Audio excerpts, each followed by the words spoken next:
Well, ladies and gentlemen, this is it. As the summer comes down to the beginning or the end of August here, we are ready for the beginning of the high school football season, and we all are ready to be here. We've been chomping at the bit to get out here. Bruce Badgley, myself, PJ Rydell, and Nate joining us here on the broadcast here for all the action on the Constellation Energy Friday Night Football on Penn Live. Getting used to saying that here. A bit of a new That's a setup, a new mouthful. sponsor as we get things started for the season, but couldn't be more excited to be here. Yeah, couldn't be more excited.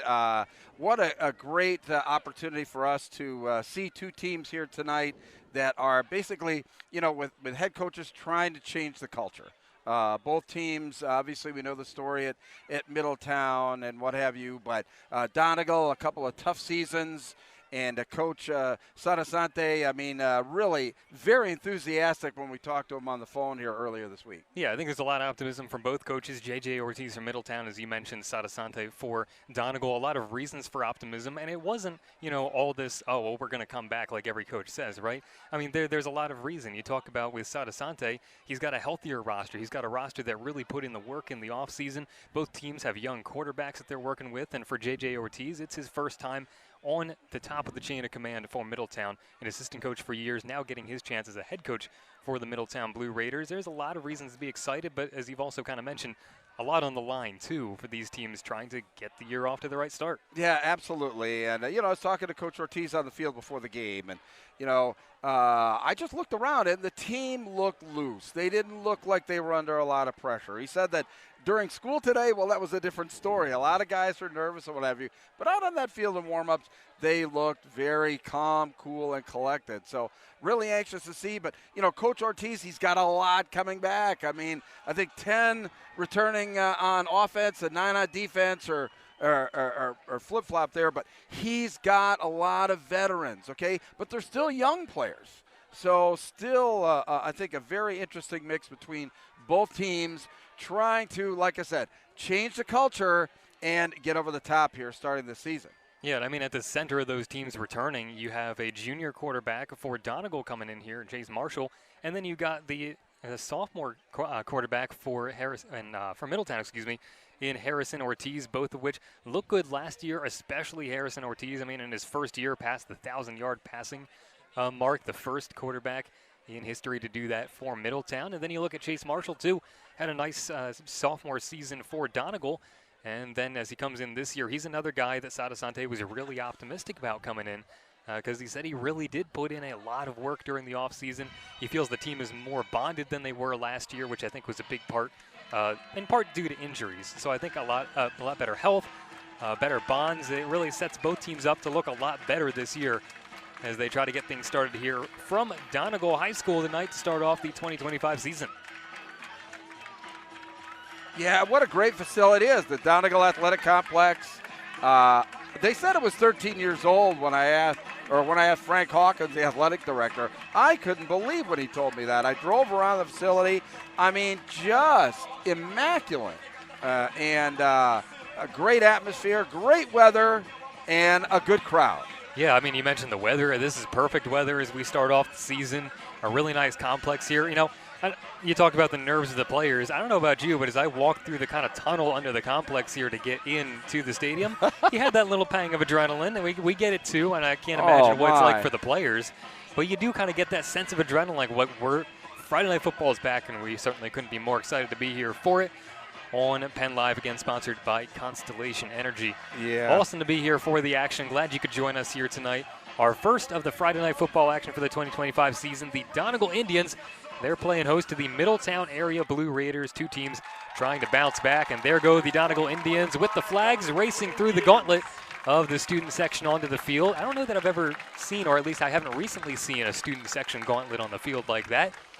The Donegal Indians and their home crowd here, excited to get things started. I'm sure we'll have the anthem coming up here, as well as the coin flip in just a few moments, and then that'll get things started. That pregame clock has wound on down. We're about ready for the action here. Well, that's what's a great part about us going to all these different schools.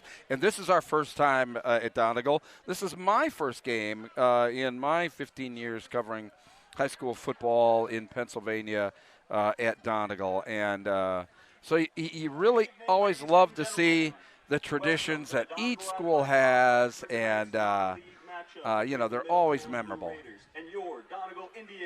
Well, yeah, these are the kind of nights for 4 years, give or take, that these guys remember for their whole lives. And again, another season, another chapter in the playing career of so many of these guys, so many young guys. Well, it all starts here tonight. Realistically, it started over the offseason with the work these guys put in. Both coaches very proud of the work that their guys put in the offseason. Really feel like that gives them a chance to level up this year. And both teams hoping to see the products of that offseason work. Because, yeah, you can do all the offseason work in the world. All that matters is what you're able to put in between the white lines. Yeah, absolutely. And this is the first time I've ever seen, like, the captains carry flags out to the coin flip like that. Yeah, your armed forces out there. And in the sky.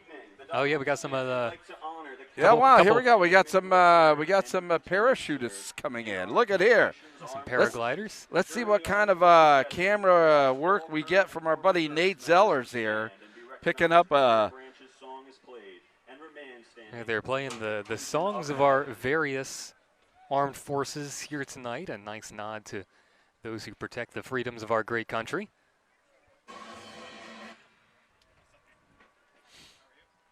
Again, another one of those traditions that are interesting to see here, as we haven't had a chance to see that for ourselves here at Donegal. So again, looking to get things started here as we start off honoring the armed forces. And those who served in the various branches, rising up to be acknowledged here in the crowd as well. Again, is that reminder of the community aspect of high school football. That can't be replaced.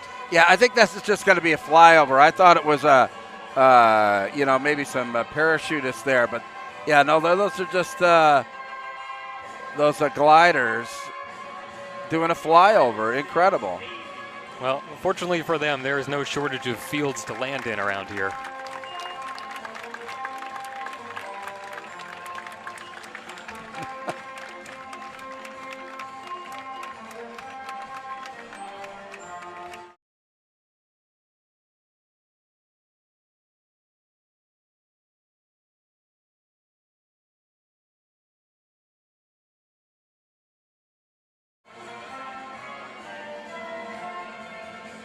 Well, once again, we're glad you could join us here tonight on PennLive.com as we bring you tonight's football action. The Middletown Blue Raiders paying a visit to the Donegal High School Indians tonight here at Donegal Athletic Complex. Bruce Badgley, Nate Zeller, myself, PJ Rydell. Glad to join you for the broadcast. We're starting off the game here with the honoring of our armed forces. They just called out the Coast Guard here for the moment. Both teams lined up on these sidelines, ready for the national anthem here in a few minutes. And certainly glad you could join us for this action here tonight. Drawing closer and closer to the kickoff of the 2025 season. A lot of good action we'll have in store for you here on PennLive.com for Friday nights, and not just Friday nights. We'll hope to bring you some Thursday night and Saturday action as well throughout the season. Well, we're starting right now with just the Friday night action. You know, really exciting season for us here too as well, with the opportunity to bring more coverage again on Fridays, thanks in part to Constellation Energy. But Bruce, as I mentioned a moment ago, we've also got some potential Saturday games, some Thursday games coming up this season on top of the Friday night games as well. We're going to be a busy fall. Yeah, those will be announced as we go along, and I'll tell you what, we thank so much to PennLive. I mean, this is really the culmination of 5 years of streaming that we've been doing. Started out with girls basketball, of all things, about 5.5 years ago. And it's come to now, a nice sponsor such as Constellation Energy, who's really community-oriented, involved in these broadcasts. And so, yeah. Again, the community, a big part of high school football. You talk about the offseason work these teams did. Plenty of offseason work at PennLive, making everything possible here to start off on the first night of the Friday night football season. And so now, after honoring the Armed Forces, they'll do the alma mater, followed by the national anthem, and then we'll be here with you for all the action. Donegal Indians hosting the Middletown Blue Raiders on PennLive.com. Ladies and gentlemen, the Star Spangled Banner.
Well, it is just about time for kickoff as we start off the 2025 PIAA high school football season. Hard to believe we're already to the end of summer, heading on into the fall. Glad you could join with us here on PennLive.com. Bruce Badgley, Nate Zeller, and myself, PJ Rydell. Glad to bring you all the action here tonight, and there's many of the Friday nights that I can be available for here this fall. Certainly, I think we'll get in at least 8 of the 10 Fridays as far as I'm concerned, and then a couple other games like we talked about as well as we figure that out. It's going to be an exciting season. It all starts here tonight at Donegal High School. The Indians playing host to the Middletown Blue Raiders, two teams trying to turn the page after a tough season last year.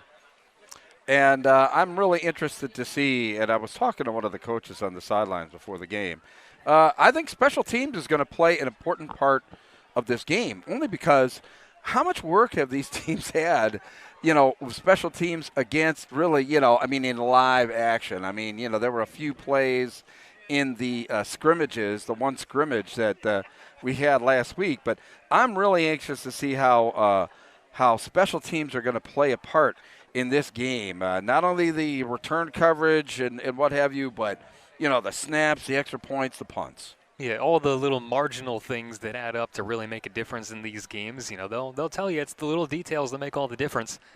And starting off to kick off will be Middletown and receiving first. Going to be the Donegal Indians, so the home team looking to receive first as we get ready to start off the 2025 season. Glad you could be along with us. Stepping back, lining up, and we are underway. Welcome to the season. As Donegal looking to try to come up with it right there at the end line and coming up with it for the moment, trying to find some room to work with. A little stiff arm, but not a ton of room to work with there for Donegal as Leland Bachman returns it just past the 10-yard line, and the 2025 season has begun. Yeah, and I think he was expecting that ball to make it back into the end zone or out of bounds, and now they're kind of pinned back to start this first possession. Yeah, low line drive kick right off the bat and ended up working out pretty well from Middletown on the defensive side of things. And so the Donegal defense, or Donegal offense, I should say, is starting things off here, and they are led by their quarterback. That is the junior Chase Marshall. Marshall under center, running back across the fake, and it goes a handful of yards forward. A little move back up through the middle there for Logan Smith, the junior running back. Yeah, Jakir Sawyer kind of plugged the hole there, stood that lineman up and made the tackle right in the hole. Yeah, a little bit of progress, though, so it'll be a 2nd and 4. They said 2nd and 5 over the loudspeaker, 2nd and 4 on the scoreboard. So 2nd and 4 from the 20. Once again, a little bit of a shovel pass there to the far side. Stopped and spun back around. Boy, he made good progress, did Bachman, but that defense right there to push him back. Yeah, good pursuit by that Middletown defense. They really closed down the edge, and there was nothing on the inside. So they gained a yard, so it's 3rd and 3, and now the first opportunity in 3rd down territory for the Donegal offense. Not a ton of progress. Well, 3rd and short, I would expect just another dive play.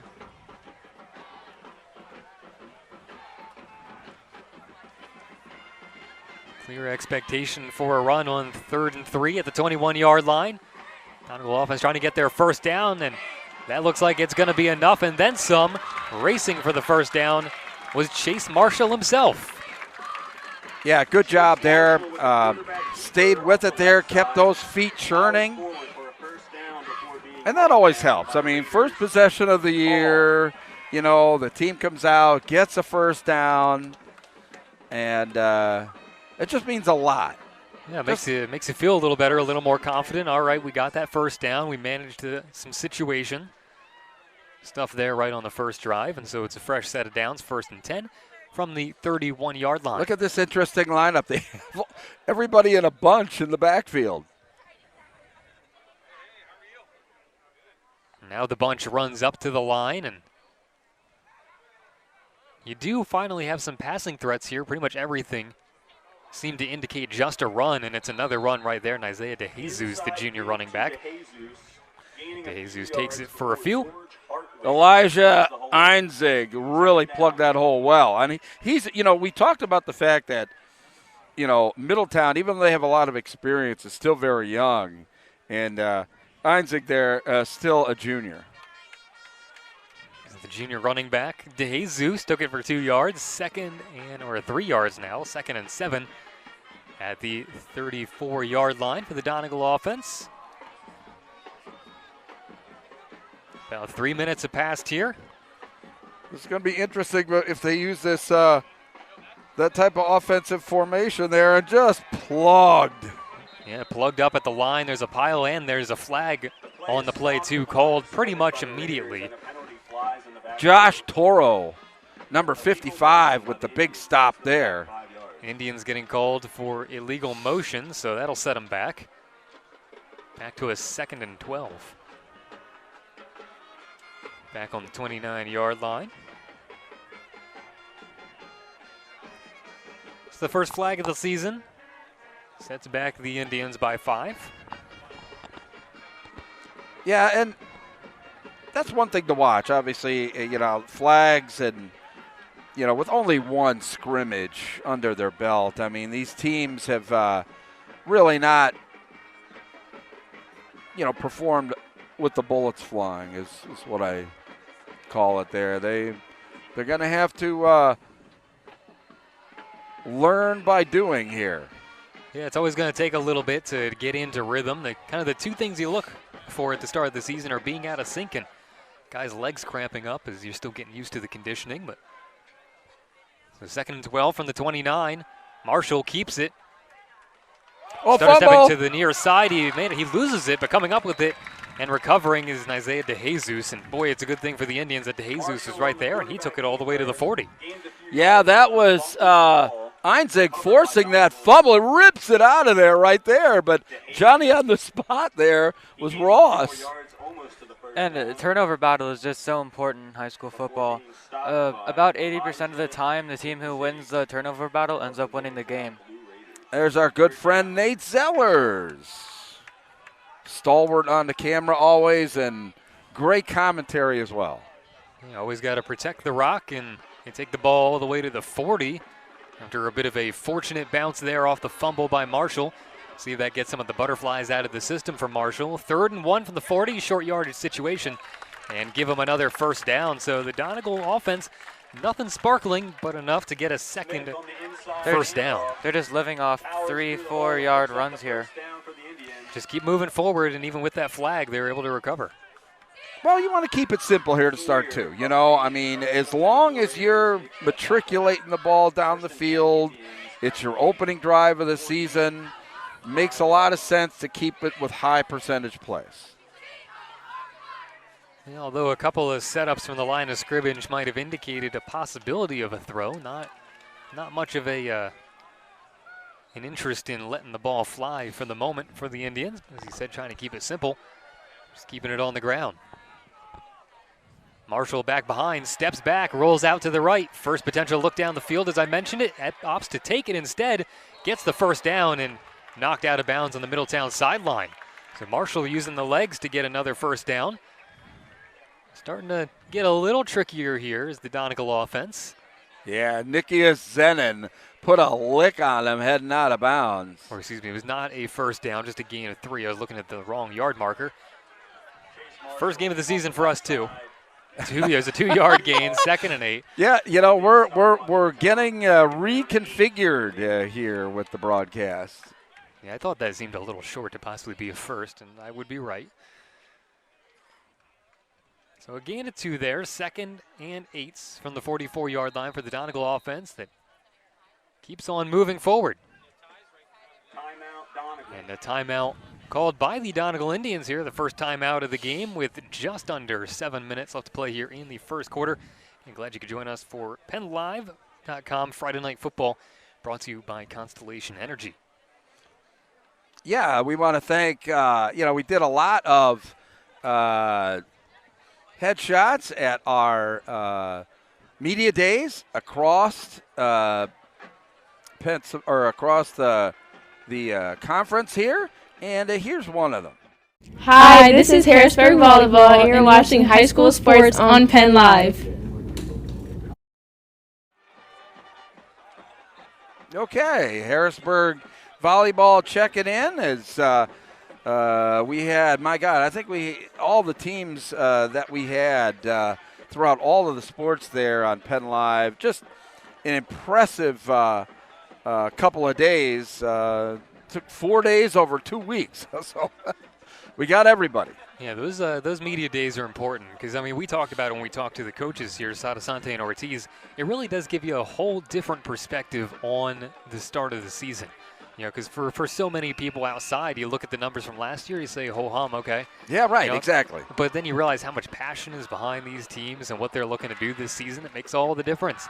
Out of the timeout for Donegal. 2nd and 8 from the 44. Donegal offense looking to keep churning forward. They do a couple more yards to the 50. Got a 6-yard gain. Inside handoff gains about 5 yards up to midfield. Yeah, and I think Coach Sadasante is more than happy with that good blocking downfield as well. Yeah, you got the line stepping up, doing what it needs to. And 3rd and about 5 coming up. it keeps Donegal churning forward. They're at the 49-yard line, so marked a yard shorter than I thought they'd be, 3rd and 4. Well, they've been chewing up. I mean, we're down to 6:25 here in quarter number 1. I mean, they got the ball at about the 13-yard line. They're still only at the 49. So I think an important a play right here. Handoff there. Racing for the first down. Does he have enough? It sure looks like it.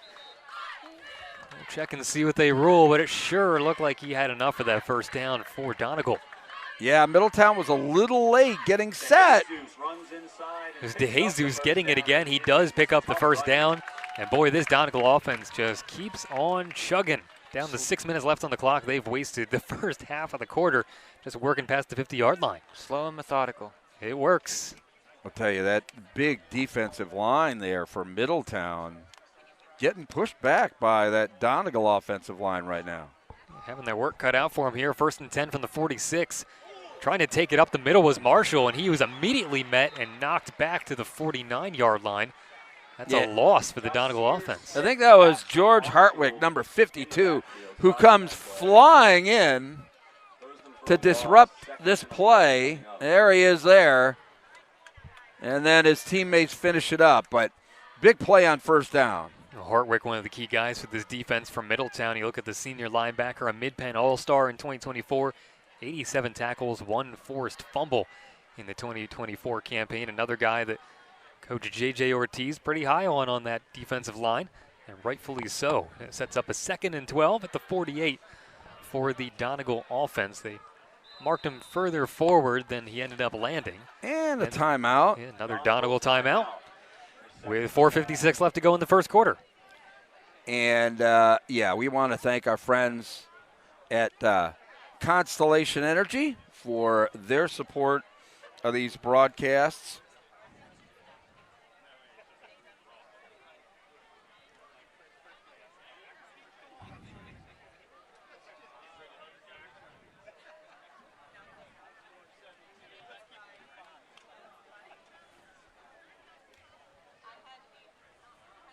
Free streaming and the game of the week are brought to you by Constellation Energy, delivering reliable power and fueling new opportunities for families and communities across central Pennsylvania. We bring the energy.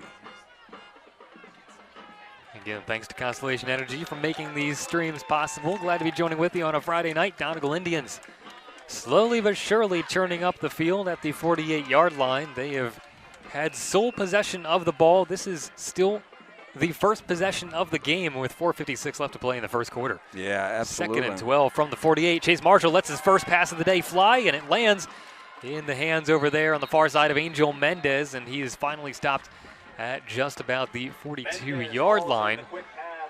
And so that's the first pass attempt of the game for Chase Marshall, the junior quarterback for the Donegal Indians. Angel Mendez brings it down, had 19 receptions last year. Looking to build on that in his junior campaign as well. So it's 3rd and 6, another 3rd down situation here for the Donegal offense against this Middletown defense that hasn't been able to stop a 3rd down attempt yet in the first 4 minutes of this game. 3rd and 6 on the 43-yard line.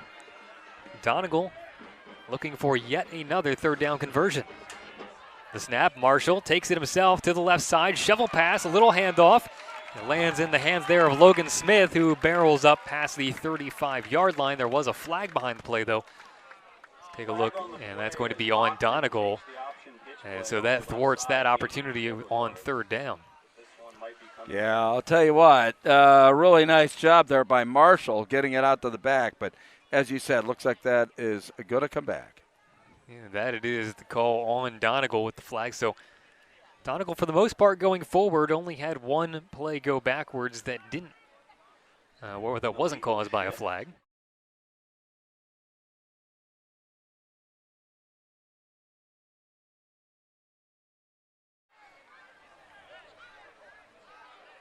So the ball's been moved back to the 48-yard line here, and we'll see how they choose to assess this here and what Donegal's going to do to approach this now a 3rd and 11 from the 48. So another third down opportunity, but it is 3rd and long. See how Donegal approaches it. Marshall rolls out, thinks about letting it fly. Instead pulls it back across the logo, sends it through the left side down to the 30-yard line. That's enough for a first down. How about Donegal converting on 3rd and 11 thanks to Colton Hauk? Well, just bought a lot of time there, and you can see number 32 there, Hauk, finds the open spot, and a first down. Nice play. Yeah, nicely played there again. It was only a few minutes ago that Donegal let it fly for the first time, and a couple of good passes here for Chase Marshall, the junior quarterback for Donegal. To once again keep Donegal moving up the field. It's at the 29-yard line, 1st and 10. Down under 3 minutes left to play here in the first quarter. And again, this is still the first possession of the game. Donegal just taking care of the rock, as Nate emphasized a little while ago.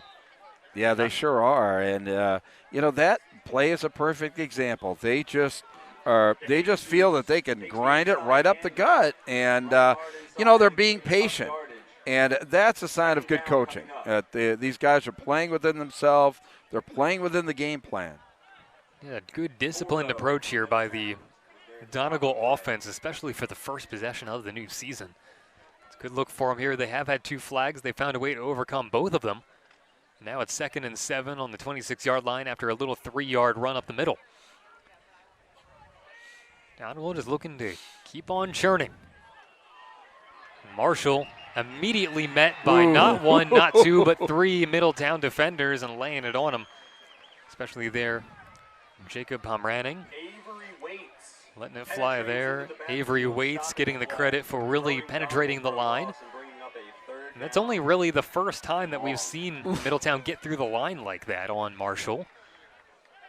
So you have to give the line for Donegal some credit for protecting Marshall at this point. Now they're faced with another 3rd and long, 3rd and 12 to be specific, from the 26.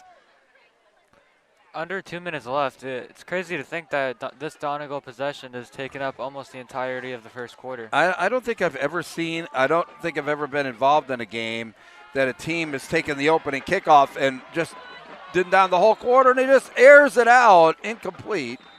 Yeah, Marshall letting that one fly. His intended target was Angel Mendez, but he wasn't quite able to break free from the coverage, and so it's the first 4th down situation of the game, but there also is a flag down on the near sideline. Yeah, so let's see how that impacts things. Jakir Sawyer had really great pressure on that. Didn't allow Marshall to get anything on that pass. Not that it would have mattered with the penalty. It seems the flag is on Donegal. So 3 flags, a whole bunch of plays, and almost 11 minutes worth of action for this Donegal drive in the opening possession of this game. This 3rd flag could be it for them, but now they have a 4th and 12, and they're on the 33-yard line. So what do you do here if you're Donegal? I say you go for it. I mean, you can't like come this far and not at least give it a shot. I like a little flare pass to a back in the flat. Well, looks like they are, in fact, going to go for it. The back behind is DeJesus, but Marshall rolls right past him and lets it fly to the right sideline. He has his man, and it's in and out of the hands of Leland Bachman. He was just a hair behind it and couldn't quite reel it in. Marshall did a nice job. He wanted to go left, and then he sprints to the right. Oh, with the pressure right on him there, too, to even make that close. Boy, I'll tell you what, for Donegal, though, again, you burn the vast majority of this first quarter. Almost 11-minute long drive on just the first possession of the game. Donegal taking it all the way down to the 33-yard line when it's all said and done, but just not quite able to do anything more with it. And so that sets up Middletown at the 33, their first opportunity on offense. I've never seen an opening possession last that long in any football game that I've ever covered. So now we get our first look at the Middletown offense, and they look to pass right away. Ortiz instead decides to pull it on in and just race it to the near sideline as things kind of broke down in front of him. Nice job by the sophomore quarterback Harrison Ortiz to make a little something out of nothing on the first snap on the offensive side of things for Middletown. Yeah, smart play there. Everything kind of breaking down. Get some positive yardage on the outside. Yeah, trying to come out guns a-blazing there. It's a good rush for 6 yards, too, so it's 2nd and 4 from the 40-yard line for the Middletown Blue Raiders. Again, the sophomore quarterback Harrison Ortiz back there. And now we're looking to work it to the far side. Again, this time intending to run it and only able to get a couple more yards out of it. Not enough for a first down, not even really enough to move the sticks. Joe Schober there with a nice tackle. Schober of Donegal makes the tackle. Third down coming No up. gain on the play, 3rd and 3. I think that's going to about do it for the quarter here. Just about down to 33 seconds now. 30 seconds left. Trying to get one more play off before the end of the first quarter. Ortiz steps back, rolls to his right, lets it fly, but in and out on the good coverage. Nicely played by Angel Mendez at cornerback. He was looking to try to find Zenon. And that wraps up, oh, not quite. Clock does stop there, 22.3 seconds. Middletown. I'm not entirely sure that it wasn't actually trying to throw that to number 25 there, Jacob Pemering. So it'll be a 4th and 3 for Middletown. They're looking to it looks like they're set up to just kick it away here. With 22.3 seconds left in the first quarter, and now a timeout. This time for Middletown. So, I mean, a tale of 2 possessions, because those are the only 2 possessions we've had to talk about here in the first quarter. One that went about 11 minutes for Donegal, and one that lasted, 40 seconds for Middletown. A quick 3 and out for the Middletown offense as they find themselves in 4th and 3. And that could be unnerving for a team that hasn't had the ball for the entire game. You know, they feel like they've got to rush it to, get down and score some points or, make some yardage. And, they just need to, stay the course. Yeah, time suddenly feels a whole lot more valuable when that's what Donegal does to destroy the entire first quarter on you. Although they didn't let Donegal score, it does certainly feel like it kind of puts a little bit of pressure on that offense from Middletown. So for the Blue Raiders, 4th and 3 from the 40. Looking to kick it off, burn the final 22 seconds of the first quarter. And no, they don't. Yes, they will. There's the kick. So kind of running with it for a second was Ortiz, and now Donegal comes down with it, racing it up the near sideline, and they have an opportunity to do some damage here. The Donegal Indians working up the near sideline, and it's going to take all the way back for a touchdown. Touchdown, Donegal, Leland Bachman. And now the pressure is really on Middletown at the early goings of this one. Special teams, special teams, special teams. We talked about it at the open. These teams have had a difficult time. You don't practice punt return, too much in live action in your camp. But it looks like it's coming back. Oh, my. Oh, there's a flag. It's kind of tough to see out there, but it's coming back. Oh, my gosh. That is unfortunate for Donegal, but boy, again, if you're Middletown, that's unnerving. Even though the score is coming off the board, that's still kind of unnerving. It's a to know that they churned out an 11-minute possession, and then Middletown could only put up a 40-some second possession, and then in a matter of seconds, Donegal nearly had a touchdown. Yeah. Touchdown will not count as there was a block in the back on the return. Block in the back on the return. Donegal will still maintain possession, 1st and 10. So 2.9 seconds my on the gosh. clock. They'll get maybe just one more play off here. Donegal starting with it from the 25-yard line. Well, you almost had some early fireworks in this one. All for naught because of the flag, a block of the back, and Donegal on offense lining up here to wind down the first quarter. Barreling through the line to the 30-yard line and taking a big hit too is Isaiah DeJesus, and that does it for the first quarter of action. Still goose eggs on the board. 0-0 between Middletown and Donegal after a tale of, well, 3-4 possessions. Felt like it should have been a whole lot more. 0-0 Donegal and Middletown. Glad you could join us here on PennLive.com, our Constellation Energy Friday Night Football game of the week. Game started off with a near 11-minute possession for Donegal, and then only like a 40-second possession for Middletown. Off the kick return after Middletown's short opportunity on offense, Donegal ran it all the way back. Touchdown was negated by a flag, and now it'll be Donegal with the ball to start off the second quarter. I think a good showing, especially if you're Donegal, a good start. I mean, as you kind of described it, Nate, methodical, slow, not sparkling by any means, but you have to think that they're at least pretty well on the same page and for the most part taking care of the rock. You did have that one fumble. Donegal was fortunate to get away with it thanks to Isaiah DeJesus managing to come up with it and recover it. And even though that punt return didn't count, I still think it's a good confidence builder for Donegal. Yeah, and again, it is unnerving for Middletown to watch that happen, to know it happened. They're just fortunate to keep a 0 on the board. And we want to thank Constellation. Free streaming of the game of the week are brought to you by Constellation Energy, delivering reliable power and fueling new opportunities for families and communities across central Pennsylvania. We bring the energy. We're glad to be a part of the community here at Donegal Athletic Complex here tonight to start off our 2025 football coverage. A sea of green around us. The Donegal football team in their kind of green, almost digital camo type jerseys as they start off the second quarter here with possession, 2nd and 5 from the 31. And that one goes nowhere but backwards all the way back to the 25, so a loss on the first play. And boy, if you're Middletown, maybe seeing the way that first quarter went sparks a little extra fire under you as you start off the second quarter. And look, they moved the ball effectively, on the ground. But, that's the thing here with Middletown. They've just got to stay the course. They've got to stay patient. In fact, on defense, stay the course. Don't try and take too many chances. I don't really need to blitz here.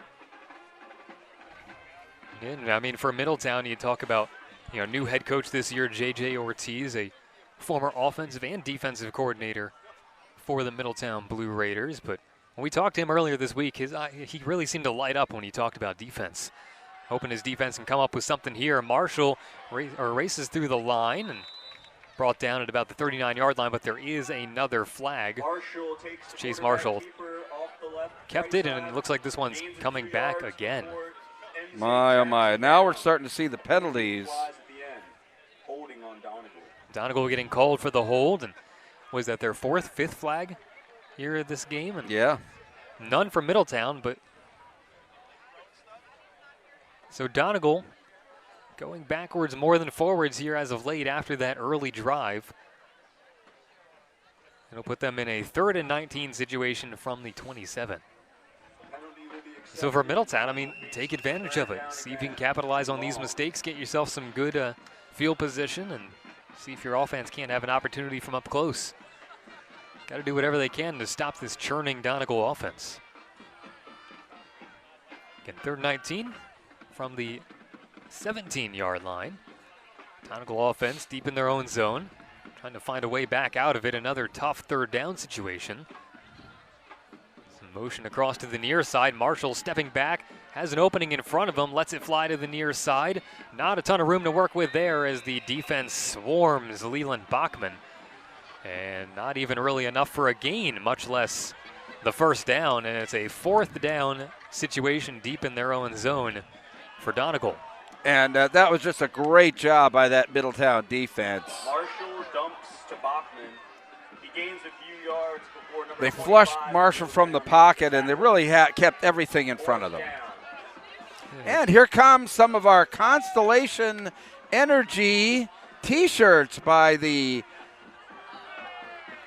Donegal cheerleaders. Throw them in the stands. Next time, Nate, try and grab some shots of the cheerleaders throwing the T-shirts. And another punt. Not too well that time, though. Bachman lets that one fly to the near sideline, about the 50-yard line. And so now for Middletown, you have much better field position than your last and only offensive possession back in the first quarter. So we'll see if the Middletown offense can kind of get something churning here. Yeah, now they've got great field position. And I think last time they just got maybe or a little bit anxious.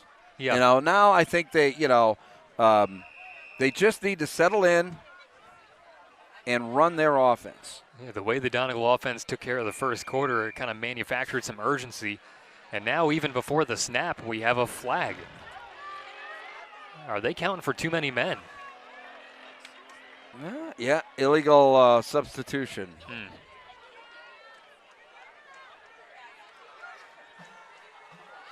And so that backs up Middletown before they're even able to snap it. Ball placed now at the 44-yard line after the 5-yard penalty. So it'll be 1st and 15 from the 49 for the Middletown offense. Still good field position, but already going backwards before they even get the first snap off here in the second quarter. Action moving to the near side, handling that with the handoff, barreling through the line. Not a ton of room to work with, but a short gain nonetheless for Gavin Paul, the junior running back, tailback. And a good year last year for Gavin Paul. His sophomore season passed 1,000 rushing yards on October 25th, right at the end of the year. Finished the season with 1,144 yards on 210 carries and 8 touchdowns. Looking to be another big impact player on the offense here on the ground for the Middletown Blue Raiders. 2nd and 11 from the 49. Looks like they're going to be another running play here. Not as much action across, and once again, it's going to be Gavin Paul taking it over the 50-yard line. He'll be stopped right there on the 50. So Gavin Paul with another carry. You know, early in their first possession, their very quick first possession, they seemed to be pass first and then ended up having to rush the ball in most situations in that first possession. But here they seem more intent to start on the ground and then work their way from there. 2 rushes by Gavin Paul gets them to within 9, 3rd and 9 from the 49-yard lines. Still some ground to make up here after that penalty to start the possession for Middletown's offense. Looking to perhaps let it fly on this one. They will. Ortiz rolls to the right, lets it fly down the middle. He's got 2 men there, picked off on defense. Donegal takes it away. Joseph Schober taking it all the way to that far sideline, and the Donegal crowd here pumped up by that interception. Picked off by Bachman. Or it was Bachman, excuse me, that came up with that one. Leland Bachman. Boy, he really extended, and that was a really good pass. Bachman just did a better job intercepting. Yeah, I mean, you had 2 receivers right there, but you also had 2 guys back deep. There is a flag on the play. Let's see what it does to the result of the play, though. And, boy, if it's another flag on Donegal now, I mean, you're really talking about that being a big factor here. It was a 0-0 game, but Donegal on offense and now on defense.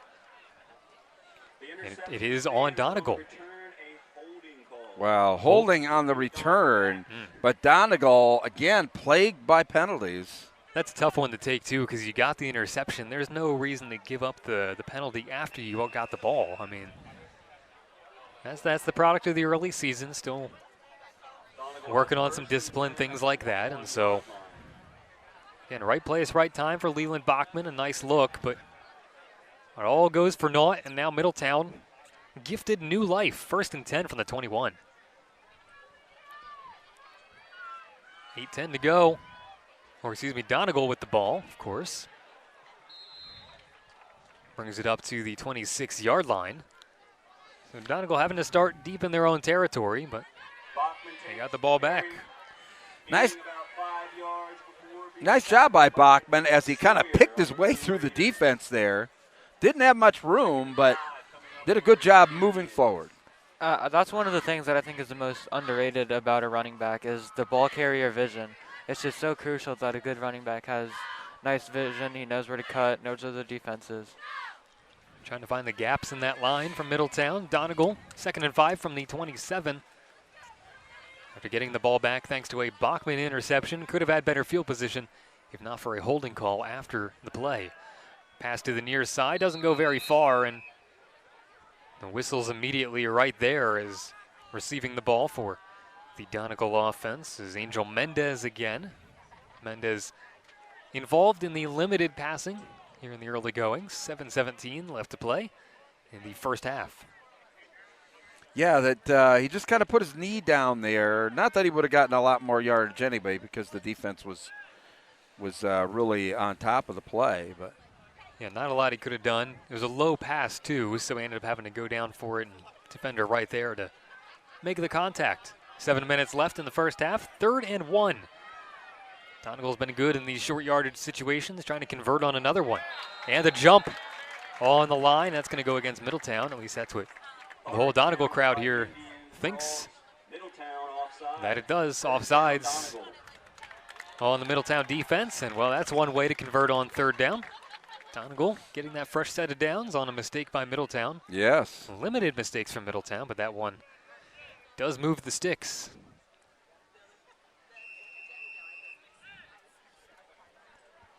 Be 1st and 10 from the 36 for the Donegal offense. Once again, slowly but surely churning their way up the field.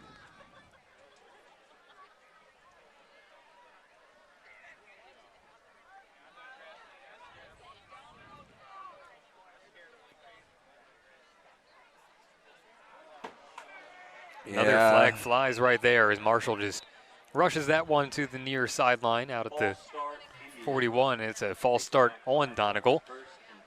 The flag's really starting to add up here against the Indians. Yeah, it didn't look well there. Yeah, with all these flags, I'll point out a fun fact. The average high school football game lasts 2 hours and 30 minutes, but only about 11 minutes are actual times when the ball is in play. So today we might see a bunch of more stoppages, so who knows? Yeah, you had that first possession for Donegal that moved both quickly and slowly. It was fairly clean and chewed up 11 minutes of the 12, roughly. So 1st and 15 from the 31 for the Donegal offense, and that run not making much headway. Brought down at about the 31-32, so if anything, a gain of 1. Nope, nothing gained. They place it back at the 31. So 2nd and 15 now from that same 31.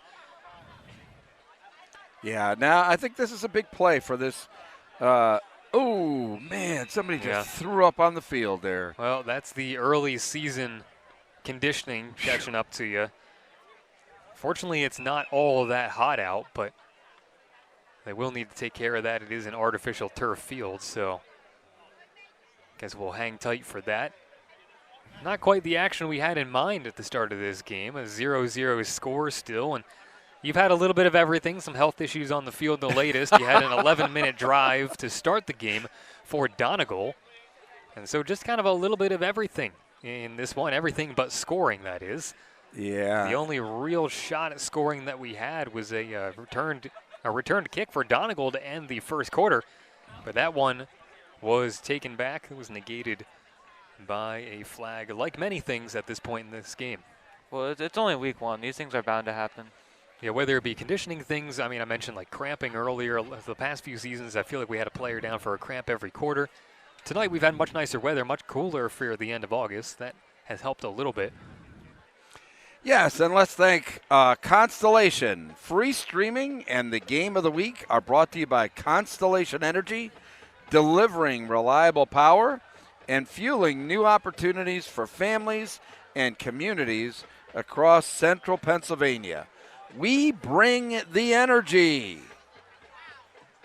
Well, still good energy from the crowd here at Donegal High School, the Donegal Athletic Complex. A great place for a game. Wouldn't know it's a 13-year-old stadium. Looks very nice, very well kept. A good place to start off the 2025 season as the medical staff here attends to the field after had a player sick on the field. So that's why we're stopping things for a moment. Yeah, they're washing down the mishap. That's the only way to put it. Yeah, perhaps the only nice way to put it anyway. Donegal in the midst of another drive here. They've got 2nd and 15 on the 31. 5:35 left to play here in the first half. Still scoreless between Donegal and Middletown. It kind of worked as a bonus timeout, though. They look like they're talking it over, strategizing. Yeah, I think Donegal will take it.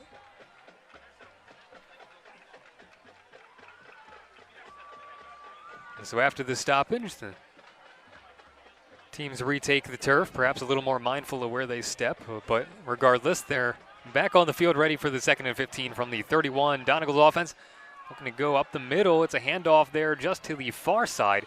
Trying to dance that one on through the action. I believe it was Colton Hauk trying to work through there for Donegal. Yeah, not a whole lot of room there for sure. Made a little something out of nothing there, though.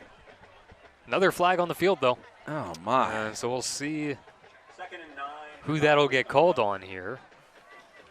History at the moment over the last few minutes says Donegal, but they don't seem to be rushing to move it back just yet. And this time it's on Middletown. Wow. So if you're Donegal, you're saying finally, or for once, a flag goes in favor of Donegal there. And it's going to give them a first down. It's an unsportsmanlike conduct. Oh, my. Called on Middletown. So, yeah, there's some of your early season lack of discipline. It happens. And it's advantage for Donegal. So that moves them to the other side of the 50-yard line, finally into their offensive territory here. 5 minutes left to play, just under 5 minutes now. Still 0-0. Donegal looking to try to break the ice here before we head to halftime. Marshall, the handoff, dancing through the line to Jesus. And again, making a little something out of nothing there. A hard-earned gain. About 5 or 6. Player down, though, for Donegal. I think it's a cramps. Well, I mentioned the cramps earlier. It was bound to happen. Well, it is De Jesus kind of grabbing at the hamstring. I mean, of course, you hope that it is just a cramp in that case. But so while they tended to Jesus, they're stepping away once again. Now things really slowing down a little bit, and they are stretching De Jesus out. So hopefully it is nothing more than a cramp. Those early season conditioning reps, they can get you a long way, but they can't quite get you all the way. So as they tend to De Jesus, players going back to their sidelines. Again, these teams coming off of tough seasons last year. Donegal just 1-9. They are returning players with experience, though. A young team, but an experienced team, as Sadacente called it when we talked to him earlier this week. And from Middletown, and new head coach J.J. Ortiz, not new to the program, but new as head coach. You got an experienced and relatively young team in a couple of other positions as well. So these teams trying to erase last year. De Jesus trying to kind of stretch his way off the field as he heads to the sideline. Still walking a little gingerly, but he's able to get off in good pace. So it seems like it is nothing more than a cramp. Okay. Good news for Donegal. It's one of their lead running backs. Well, 2nd and short here. The playbook is wide open for Donegal. Yeah, 2nd and 6 from the 44. 4 minutes and 30 seconds left to play here in the first half. Still scoreless. As Marshall steps back, lets it fly to the near side, and coming down with it through the contacts. Nicely played there by Angel Mendez. Yeah, he did. He backed off at the snap and then closed quickly. Almost like he knew that was coming. Yeah, good defense. I say good on Middletown to limit. No yards after the carry there for him, or after the catch, I should say. So it's 3rd and 2. Donegal, their bread and butter today has been the third and short situations. For the most part, chugging it out themselves, but also got some help from a flag their last opportunity with third and short. This is third and second from the 41, and they opt to throw the ball. Mendez has it on the near side, and that should be enough for the first down, and that it is. Nice job with the bubble screen. They got the lineman out in front of him. Plus good downfield blocking by the receivers. And he splits the tackle and a first down. Something that I think Middletown has done a good job of is the Donegal, they're completing their passes, but after the catch, they're not really getting much. So it's kind of like catch it, and then the Middletown defense is stopping them. They just kind of squash it right there. As you said, Donegal has been completing their passes. They've looked pretty good in that regard. Well, they've kept spot. it pretty close. I think that, and that was the issue there is, blitzing in. Yeah, Marshall lost the ball for a brief second, kind of a bit of a juggle there, and nowhere to go for him. Down to 3 minutes left to play here in the first quarter. James Queen just shot out of a cannon, and Marshall never really saw him because, as you said, he kind of jumbled the snap. Well, yeah, James Queen, a tough one to miss, though. 6'3", coming at you at the line there. I mean, yeah, he's a load. I mean, they're going to bring him from the edge a lot. Yeah, you might as well. He's one of the guys that J.J. Ortiz pointed out as being a real difference maker on the defensive end here for Middletown. Multi-sport athlete, plays basketball too, does James Queen. In at cornerback here, 2nd and 12. Grabs it on the near sideline, got a lot of room in front of him. Bachman trying to take it all the way, and he's stopped just 5 yards short. And the Donegal crowd wants a flag here after some extracurriculars and the grab of the jersey. Just a great job staying inbounds there, but I think, that was almost a hold there. But he splits the defenders and keeps going, running through tackles there. First and goal, Indians. Well, there's Bachman breaking free on the sideline again. We saw him do that earlier with that negated kick return, and now he sets up Donegal with really their best opportunity to score all night. They've got 1st and 7, 1st and goal. Winding down to the final 2 minutes of the first half. Trying to work up the middles to Jesus. It comes out, and Middletown has it. Incredible. Donegal loses it at the 2-yard line, and it's Middletown that comes up with it. Wow. I mean, just got popped in the air there. Yeah, Whoa, there you see it. And this time, unlike the first fumble for Donegal, Middletown was actually in just the right place. That is crushing for Donegal. Donegal has possessed the ball virtually the entire game and has nothing to show for it. Possessed the ball almost the entire game. They had it 2 yards away, and just like that, it's Middletown ball with 2 minutes and 13 seconds to do something with it. But they're going to have to back out of their own territory here. The handoff up through the middle, really nowhere to go, and he's brought back all the way back into the end zone there, so nothing going. Roman of the Middletown Blue Raiders. Yeah, nice job there by Schober He runs into Logan Smith. on the defense, and this is big. This is where the Donegal defense has got to pick up that offense. Don't let Middletown get a first down. They can get the ball back with good field position, really maybe. Good. But time running down in the first half. Yeah, and it is worth mentioning Donegal did receive to open the game, so even Donegal does get it back here. They won't have much time. Maybe a timeout here. Ronan again on the handoff. Donegal, I think, with only one timeout remaining. Donegal used a bunch, especially in the first quarter. Yeah, clock keeps on moving, winding down to a minute 10 here in the first half. 3rd and 9 for Middletown, trying to get out of their own territory and taking their sweet old time, too. I don't want that clock to have very much left on it if they have to give it back to Donegal. And at this point, should be all right. Once again, Roman trying to take it up the middle there, and it's a marginal gain, not enough for the first down, though. And yeah, Kenny Donegal Suppman there. Nice tackle. Donegal looking for the timeout. Sadasante as emphatic as he possibly can be, and he's letting the official know on the near side. He's been trying to call timeout for the last 10, 15 seconds, and those are valuable seconds.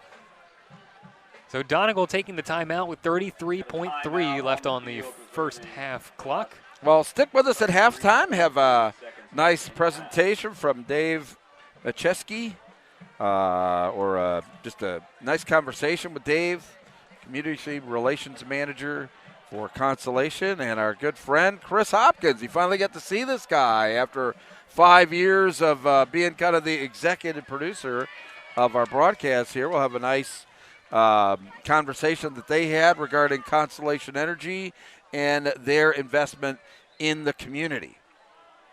Yeah, pretty cool little field trip he got to take to shoot that little spot earlier this week. Well, my understanding, we'll have more of those. We're going to maybe take a tour of the facility and get some video up at halftime. So, yeah, I'm looking forward to it. So 4th and 5, 33.3 seconds left. Middletown deep in their own territory. They're forced to kick it away. It's Harrison Ortiz who lets it fly. Not a bad kick for the spot. Takes it all the way out to the 45, and a great tackle there. Huge tackle for Middletown on defense to make that stop. Colton Stapleton keeps him right where he caught it. Yeah, did a great job there, right where he picked it up. And he did a good job in actually fielding that, the return man. Yeah, that was nicely played by Stapleton on special teams there for Middletown after the kick returned all the way out to the 44-yard line. Again, for Ortiz, not a bad kick when you're pinned that deep in your own territory. So Donegal has it 1st and 10, 25 seconds left here in the first half. Rolling back, Marshall tried to go near side, now going far side, and he is brought down in bounds too on that far sideline, and that just might wind the clock down on the first half. Yeah, just a great job not giving in. Looks like that's number 56 for Middletown, Jaisir Smith. Great job. They try to get one last play off, but they are not able to do so, and that does it for the first half. Still goose eggs on the board after a domination in possession for Donegal. They still have nothing to show for it. 0-0 Middletown Blue Raiders and the Donegal Indians still knotted up as we head to halftime. Yes, and as we head to halftime, as always, we want to thank our friends at Constellation. Free streaming and the game of the week are brought to you by Constellation Energy, delivering reliable power and fueling new opportunities for families and communities across central Pennsylvania. We bring the energy. All right, and we had a lot of energy for both teams, that first half. And we're going to start by bringing you into our broadcast booth here.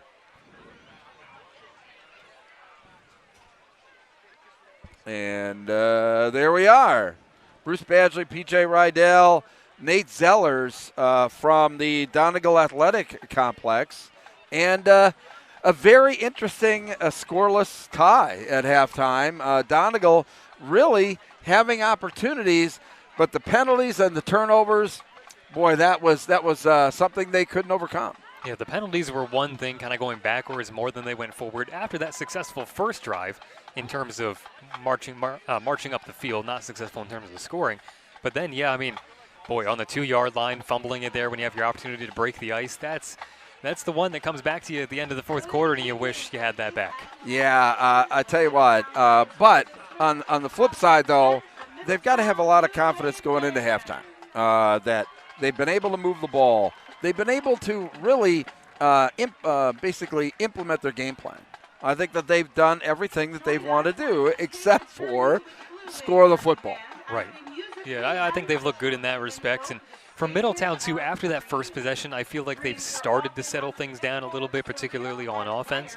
But, yeah, still trying to kind of get into a rhythm there themselves. Nate, your thoughts? I would like to point out a big turning point in the game, or like an impact play. I think that was Middletown forcing the fumble. I think that really changed the whole game. I mean, that could, because the points have not come easily or at all so far, and I think Middletown preventing a touchdown there really affects things. Easily or at all. That's well put. That's well put. Okay. Well, listen, we're going to have a couple of announcements here. The first thing that we're going to have here is a conversation that we had with a little earlier this week with our good friend Dave Marcheski, and we're going to bring that to you right now if you can hang in here one moment. So listen, 0-0 here at halftime, and stick with us. I mean, the sky's the limit on what's going to happen in the second half, all right? Hopefully some scoring. Hi, this is Chris Hopkins from PennLive. I'm here with Constellation's Community Relations Manager, Dave Marcheski. Dave, thanks for joining us. Thanks, Chris. Constellation, a major sponsor of our high school sports, our high school football live streaming this season. We have 10 really exciting games this year that I know I'm looking forward to. Excited to have Constellation opening these up for free, allowing everybody in the community to be able to watch these for free. Dave, what is it about high school football, high school sports in this community that Constellation want to be a part of? That's a great question, Chris. You know, people ask you, what's your favorite season? You like summer? You like winter? I love football season. And around this community, it's huge. So we are proud to be a sponsor of high school football. Nothing gets the community together more than a high school football game. You've got the band, you've got the cheerleaders, you've got the football players, friends, family, community members coming together underneath Friday Night Lights. Right. It's a great atmosphere, and really be proud to sponsor it. Anything in particular you're looking forward to? Any predictions? Anything you're looking forward to this season? We've got 10 great matchups throughout the season, all within our backyard here. We've got Hershey, we've got Middletown, we have Donegal, we even got Trinity out there. A lot of great teams this year. Looking forward to some great action on the gridiron. Can't wait. Tell me a little bit more about Constellation and your efforts here. What do you want the people to know about the stuff that you have going on? So as a community relations manager, I love getting out in the community, talking about Crane Clean Energy Center, the restart project that we're doing here. So my role, we're committed to $1 million over the next 5 years. This year alone, we've given out $200,000 to different area organizations and charities for workforce development here. We're kind of overseeing the project. We're on track now for June 2027 timeframe to be ready to restart. We're going to have 730 full-time employees here. We've got more than 3,400 contractors and labor coming from all over the area working on this project right now to bring safe, reliable energy to the grid for the area here. Now, you played high school football back in the day, right? I did. I played for Pottstown High School, 2002 Pac-10 champs. It's been a while. Yeah. No, that's exciting. Favorite memory, favorite story? You know, what was it about high school football that you loved back then? It's getting me juiced up a little bit now thinking about it. But, Friday nights, running out of that tunnel, bursting through that paper, you got the band playing, people cheering you on. I think, having those Friday night lights is a special moment for any player that gets to go out there and play a game that they love. I think the teammates that you have, the camaraderie in the locker room, those are some of the best moments that last a lifetime. And look, I'm 40 years old, still thinking about it now, so it's great. Of course, yeah, no, I feel the same way. Yeah, like I said, really looking forward to this season. We've got 10 great games that Constellation is sponsoring. Like I said, free, open to the public to be able to view. Thanks to Constellation, thank you very much. And if there's anything else you want, anything else you want people to know about what Constellation has going. Yeah, so I'm going to be coming out to the games. So look for me, come up to me, ask me any questions you got. We're going to be throwing out some footballs, some T-shirts. We're going to have a game of the week, a player of the week. So hopefully we can have a lot of fun with that. And I'm looking forward to just getting out there to the community and talking to people. Absolutely. Yeah, I'm looking forward to it too. Yeah, tune in each week. We'll have a game of the week sponsored by Constellation, free, open to the public. And be sure to check out PennLive each week to look for all that great stuff. Thanks a lot. Thanks again. Hey, thanks, Chris. Appreciate it. Yeah, see you out there.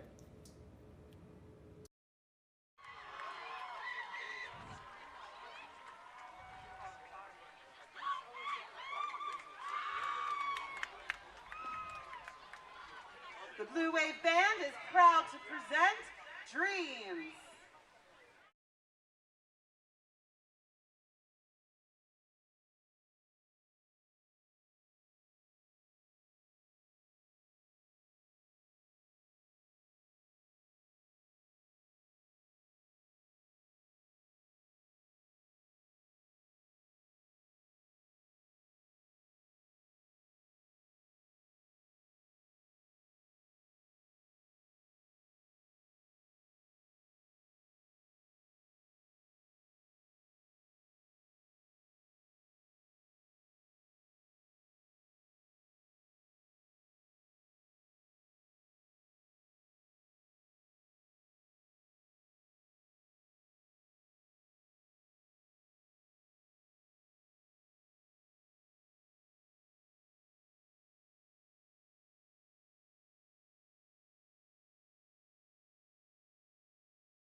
McDevitt Football, and you're watching High School Sports on PennLive.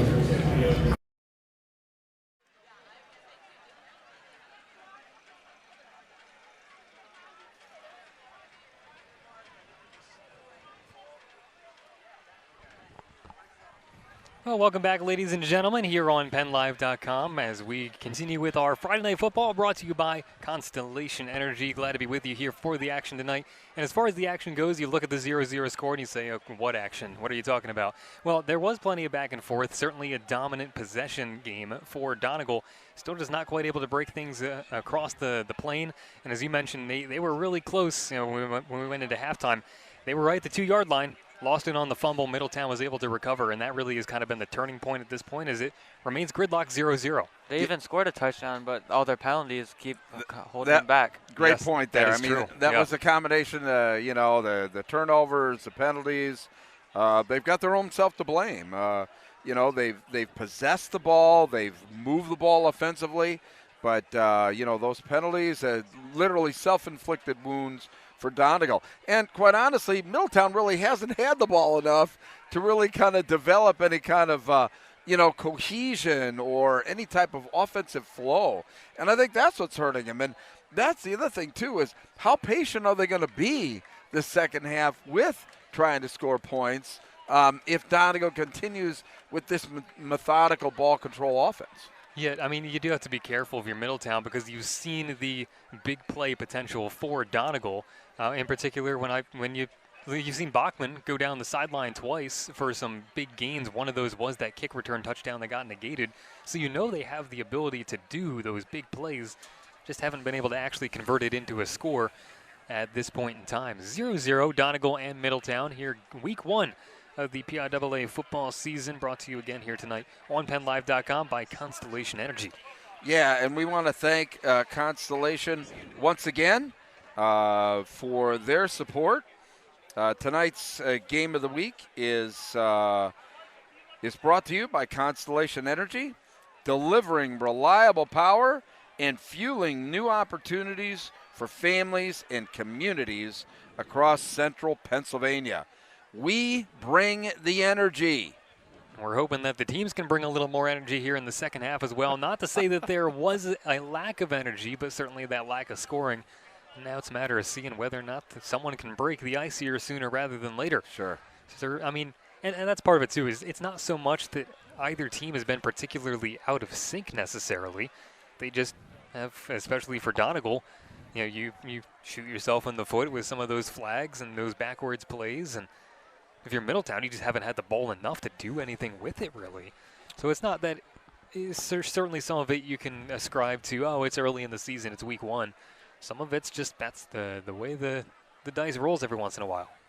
Yeah, it is. And but I think for Donegal, it's got to be short-term memory loss. They have to focus on the good things that happened in that first half rather than – the items that caused the consternation. And they've sure done a great job. Here's the other thing. Middletown's got to get a little bit better on these coverage for the special teams. I mean, thankfully, they had one touchdown called back, but they've had a little bit of kink in the armor with trying to get these guys down on these punts. Again, Donegal had a nice return on a punt as well that didn't lead to a touchdown, but gave them good field position. So, yeah, I mean, Middletown, they've got to kind of clamp down on special teams a little bit. And they did that right at the end of the first half when they had to kick out of basically their own end zone. And it was right about the 45-yard line. They did get the stop by Stapleton right there in the midfield. So they did start to show signs of coming around. Now, how much further can they come around to, maybe swing the pendulum in favor of the Blue Raiders for the first time this game? That's going to be the question here. And certainly glad you could join us here tonight. Again, Bruce Badgley, Nate Zellers, and myself, PJ Rydell. Glad to join you for this action Middletown, I believe, gets the ball, gets the ball to start the second half. They have the opportunity here to put their stamp on the second half. It was the tail of the first half was, the Indians there of Donegal. Now let's see what the Blue Raiders can do to put their mark on the second half. Yeah, if you missed the first quarter of action here, you basically missed an all Donegal quarter. I mean, they basically kept the ball for the first 11 minutes of the first 12 minutes of the quarter there, and weren't able to do anything with it, though. Middletown kind of had a rushed offensive possession right after that, a quick 3 and out in under a minute. And so now we're going to see if Middletown can get into sync and if maybe Donegal can finally find the finish. And like we talked about, Donegal, you've been one piece away. There's no need to reinvent the wheel or anything. You've got things that are working, that are getting you down the field. Now can you just get the finish? That's the question for the Donegal offense. But the Donegal offense will have to wait, as it's the Middletown Blue Raiders that will receive the kickoff to open the second half. Colton House set to kick off and start the third quarter. Yeah, and look out here, too. I mean, Middletown, couple of speedsters back there. So it'll be Colton Hauk to kick things off for Donegal. Donegal in their green digital camo type uniforms, the green helmets and black pants, and Middletown in all white along with the yellow helmets. Typically you expect the home team to be in all white. That's not the case here tonight at Donegal Athletic Complex. Week 1 of the 2025 high school football season. Off to the races here tonight. Not sure why he's holding the ball. It's not windy. Well, whatever works for you, I guess. It's a one-hopper received there in the back and taking it up the middle, lowered the shoulder, and stopped right there at about the 27-yard line. Lewis Roman. Yeah, good kick and just a good job. It was returned center, and Donegal a great job there. They're working Roman in a little bit more here, Middletown, over the last few possessions. Didn't really get much of a look in the first possession or two, but the last two, they've been involving him a little more on the Middletown offense. So they'll start with the ball, 1st and 10 at the 27-yard line.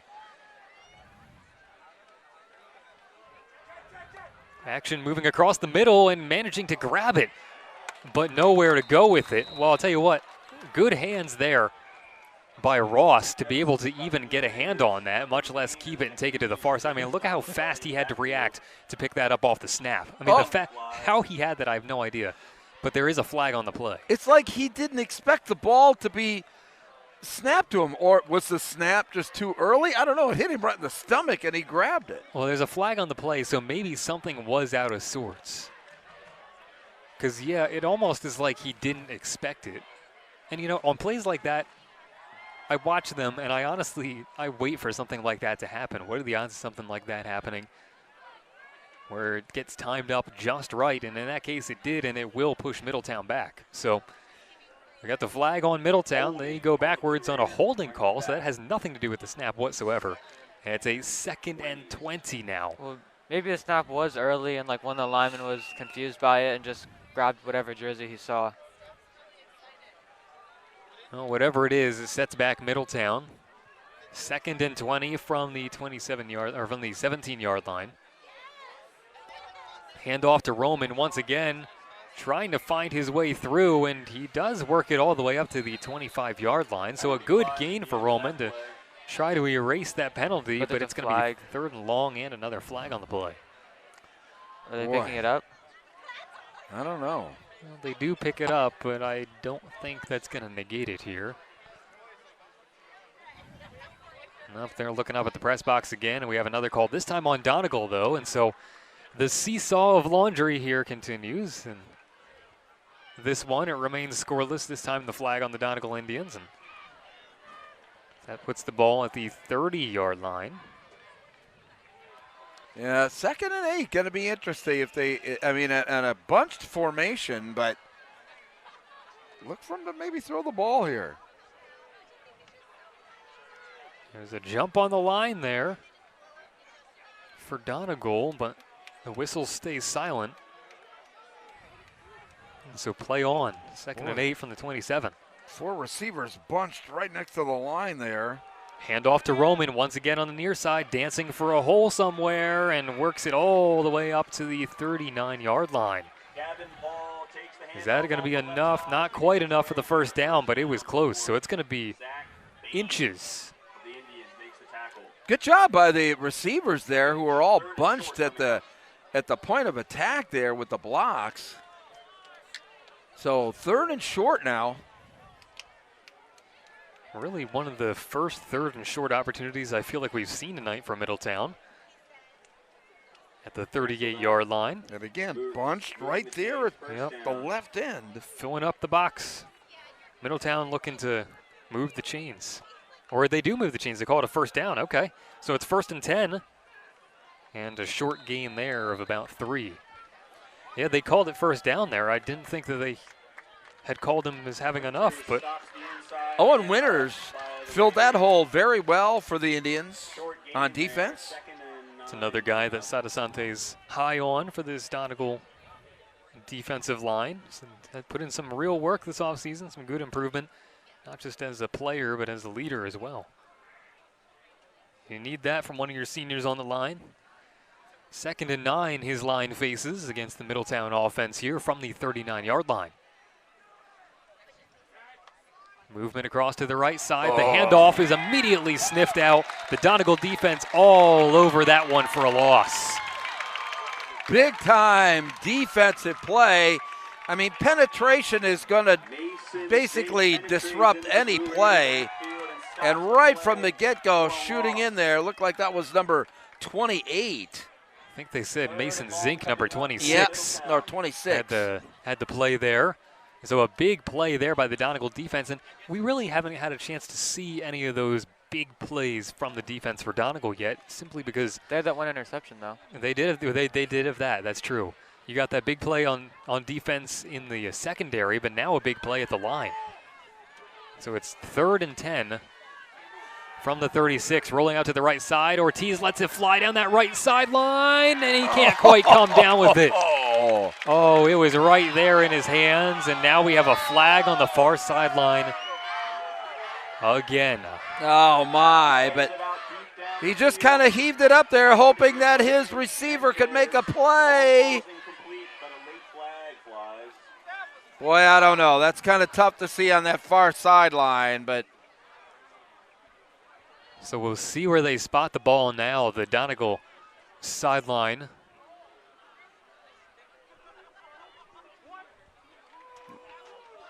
It's frustrated, and it's an unsportsmanlike. So it had nothing to do with the interception. It just some extracurricular activity of some sort. Yeah, so an incompletion on that far sideline, and then an unsportsmanlike kind of bails out Middletown again. So once again, a mistake bails Middletown out. They have a fresh set of downs here at the 48-yard line. And again, Donegal is their own worst enemy tonight. Yeah, that they are. And so the fresh set of downs for Middletown puts them on the other side of the 50-yard line now. Action moving to the near sideline. The handoff to Roman. Roman fighting his way to the 45, and he stopped right about there for a gain of about 3 or 4. Yeah, Winters again on the stop. Fighting for yards, but a stop in his tracks by Winters. Winters once again coming up on that line for Donegal, but 2nd and 8 coming up. more frustration beginning to build here on this Donegal sideline, and understandably so. Well, I think Middletown needs a little bit more of a short passing game here, just to kind of move the ball. Try to break up the line a little bit for 2nd and 8. He lets it fly, goes for one of those passes, but that one well up and over the intended target there, James Queen. And boy, to overshoot James Queen at 6'3". Not quite in sync there for the Middletown offense. Yeah, but a good job actually with the Donegal defense. They didn't necessarily rush Ortiz, but they got their arms up and really made it difficult for him to hit Queen on the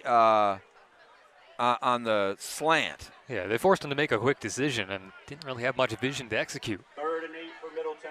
So it's a 3rd and 8 situation for the Middletown Blue Raiders here. Both teams still looking for the first score of the night, 0-0, 8 minutes left to play in the 3rd quarter. From the 46-yard line, Ortiz looking over at the sideline, Now steps up into the line, stepping back now, got a back behind him. Double wides each side here. So have to figure they're gonna air it out, but it's a timeout by Donegal before the play happens, and you had some fans over here on the Donegal sideline calling something out, so somebody saw something, and that prompts the Donegal timeout. And once again, glad you could join us here tonight, the first week of our high school football action here in the great state of Pennsylvania, and this is our matchup tonight, Donegal and Middletown from Donegal Athletic Complex on PennLive.com, brought to you by Constellation Energy. Yeah, I tell you what, it's been a pleasure to get to know the people over at Constellation. We had someone involved in the project stop by, earlier tonight to say hello. Yeah. So it's been a lot of fun getting to know them, and really looking forward to a nice long relationship. You have to appreciate, community corporations like that see the value of the community that high school football creates. Glad to be a part of it with you here tonight. 3rd and 8 from the 46 with 8 minutes left to play in the third quarter for Middletown. Another third down opportunity. They've been bailed out a couple times in these situations. Can they get bailed out here again? Once again, you mentioned that double wide here. 3rd and 8, 40 from the 46-yard line. Ortiz back there. He's got a back flanking him to the left, and again, looking over at the sideline.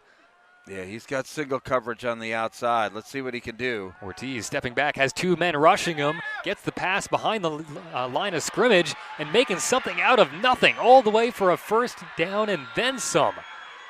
What a run there for Middletown. Yeah, just a little bubble screen to the outside. Is that Ross again? And he basically, good job by the blockers, just kind of screening the defenders. And, yes, a first down. A big first down there, and really one of the most explosive plays we've seen all night from this Middletown offense, finally starting to get a little more comfortable. Well, now they got these double wides again. I remember them throwing this formation up against Susquehanna Township last year, and we saw some success. They let it wide fly, open, and he's got Queen. a man, and the ice is broken. James Queen hauls in the pass from Marshall from the 29-yard line. It's a 6-0 lead for Middletown. Yeah, it was mano-a-mano with the receivers, and Queen with the nice grab there, but an even better pass from Ortiz. Yeah, he finally got in sync there, and just as I mentioned it a moment ago, finally looking to be in sync as this Middletown offense. And now lining up down there at the end line, looking to try to punch the extra one home.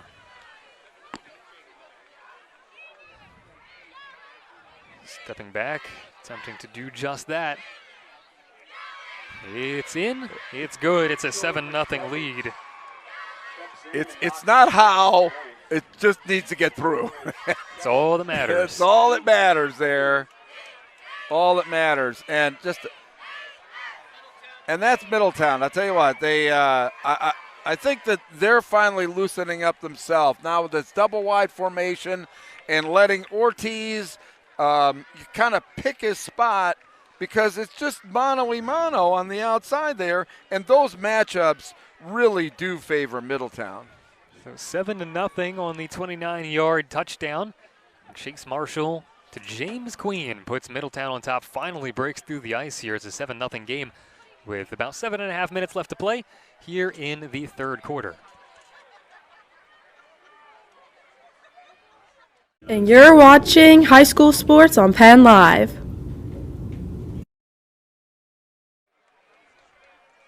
Okay, Middletown volleyball checking in, saying they're, watching the game. So that was from our media day there. So breaking through on the scoreboard, 7-0. Middletown able to get the touchdown there from Chase Marshall to James Queen, and Miskovich puts it through the uprights to make it 7-0. And now Donegal needing to find a way to respond in a game where they've dominated the time of possession. They find themselves trailing 7-0. A good return here by Bachman, and Bachman takes it all the way to the 32-yard line. A good return there. Again, Bachman has really showed off some good legs here tonight to be able to make a little something out of nothing there. Yeah, and because he had a bunch of guys coming right at him there, and he just went right through 6 guys. One seam after another, he found every single one of them. Yeah, I mean, Middletown was kind of looking at one another saying, who's going to tackle that guy? Unfortunately for Donegal, got another player down, though, after the play. Didn't see if it was a contact thing, a cramp thing. I think it's a cramp. I saw one of his teammates stretching him out. Well, it was Bachman, so after the return, he's the one that goes down. Certainly not what you want to see if you're Donegal. So statistically, who would have thought that Middletown would be the one up 7-0? I mean, yeah, clearly Donegal has all of the check marks as far as total yards, time of possession. But, Middletown now they found something they can exploit. That double wide set, and Ortiz kind of sitting back there and kind of seeing who's open. And Queen, there's nobody really, maybe not even in District 3, that's going to match up against James Queen. I mean, 6'3", can really sky. I mean, what a target. Yeah, ran a good route, managed to get just enough distance, and Marshall was able to hit him. And he's only a junior. Or Ortiz, I mean. Yeah, Queen is just a junior. Yeah, sophomore quarterback connects with the junior wide receiver. 7-0 Middletown. Donegal trying to respond.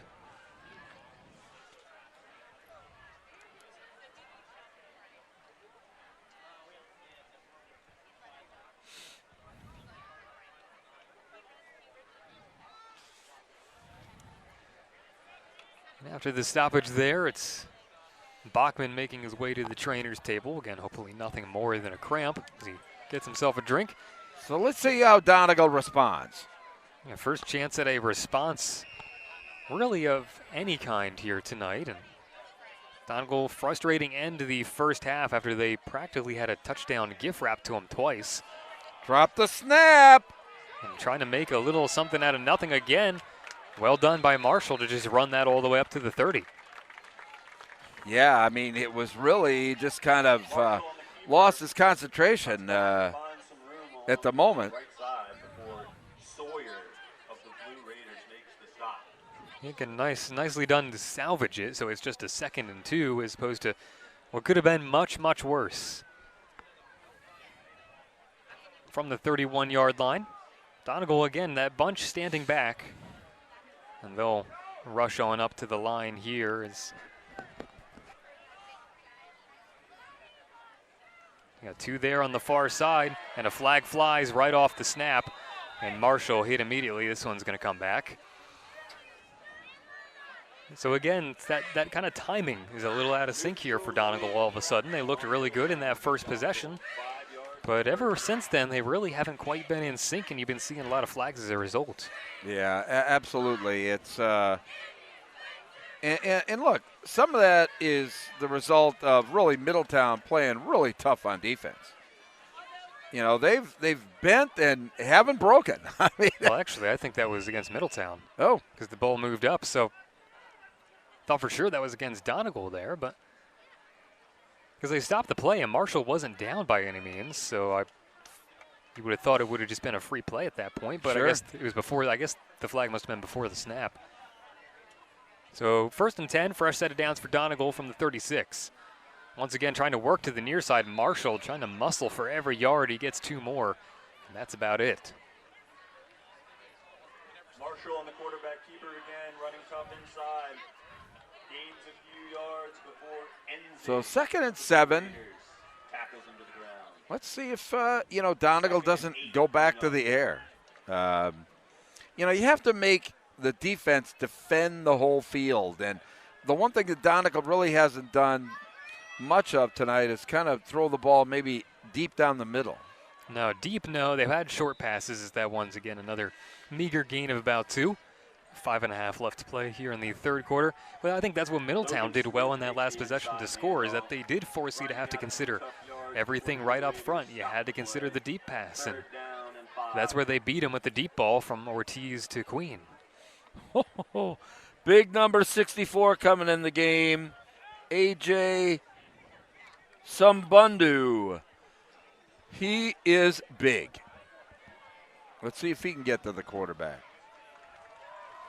3rd and 6 from the 41.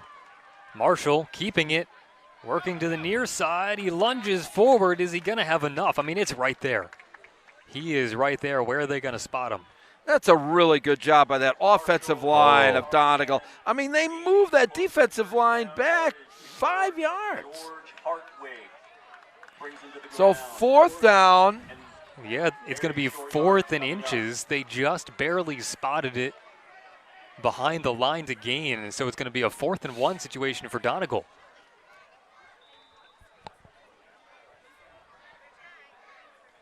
Or at least that's what it is at the moment. Officials kind of conferring here.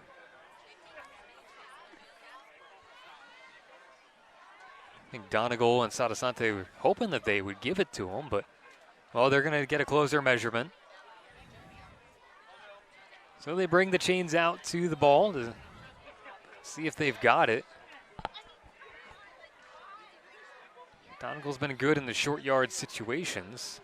I have to imagine they would probably try for it if it came down to 4th and 1. Let's take a look and see where they spot it. It's going to be just short. So it's going to stay 4th down, 4th and 1. Tush push time? the old tush push. They got some of that Kelly Green down there. So it will be 4th and 1 from the 46-yard line here. And 4th and 1 is generous. It's 4th and inches. Yeah. Donegal just needing to punch it across. Yeah, I wouldn't be surprised. I mean, this has got to be just nice little quarterback sneak. Well, Marshall's been hanging on to the ball anyway, so might as well. From the 46-yard line, they blast on through. And that'll be enough for it, but a late flag. Oh, my goodness. I think it might be on Middletown. Now, for a second, I thought they jumped too soon. But I don't know if that's what they called and my eyes deceive me, or if it was something after the fact, because it was a late flag. I thought it was that maybe one of those unsportsmanlike penalties, maybe on Middletown. It's possible. We've had a couple of those tonight already. Dead ball, personal foul against Middletown. Wow, my eyes did not, these old eyes did not deceive me there. Doing better than me in the eyes department right now.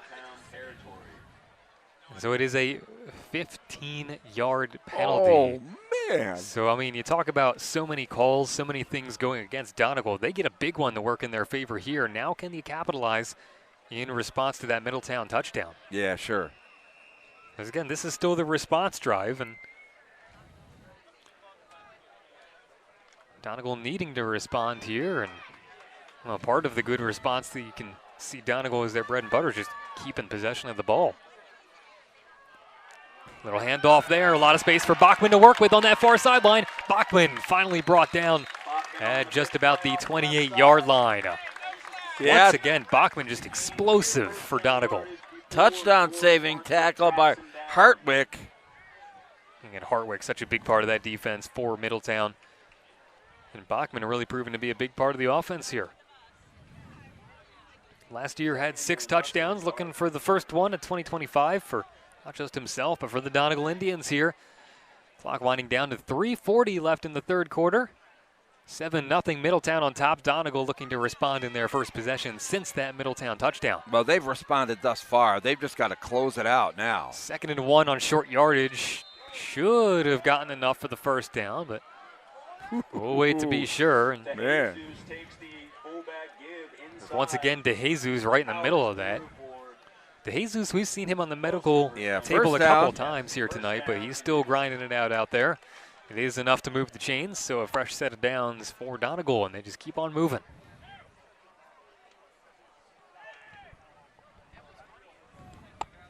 So they'll set the ball up at the 26, 1st and 10 for Donegal. Chase Marshall's done a really nice job running this offense for the Indians tonight. Let's see if he can guide them in for a score right here. To the near side, trying to find some room to work with, and Marshall is met by 2 defenders, bringing him down, laying the boom on him there. One of them, George Hartwick again. Laying the boom is right. I mean, that ball got pitched out there, and all you saw were white jerseys, even out that far, setting that edge, and Bachman had nowhere to go. So they end up going backwards, do the Donegal Indians, to a 2nd and 7 situation at the 23.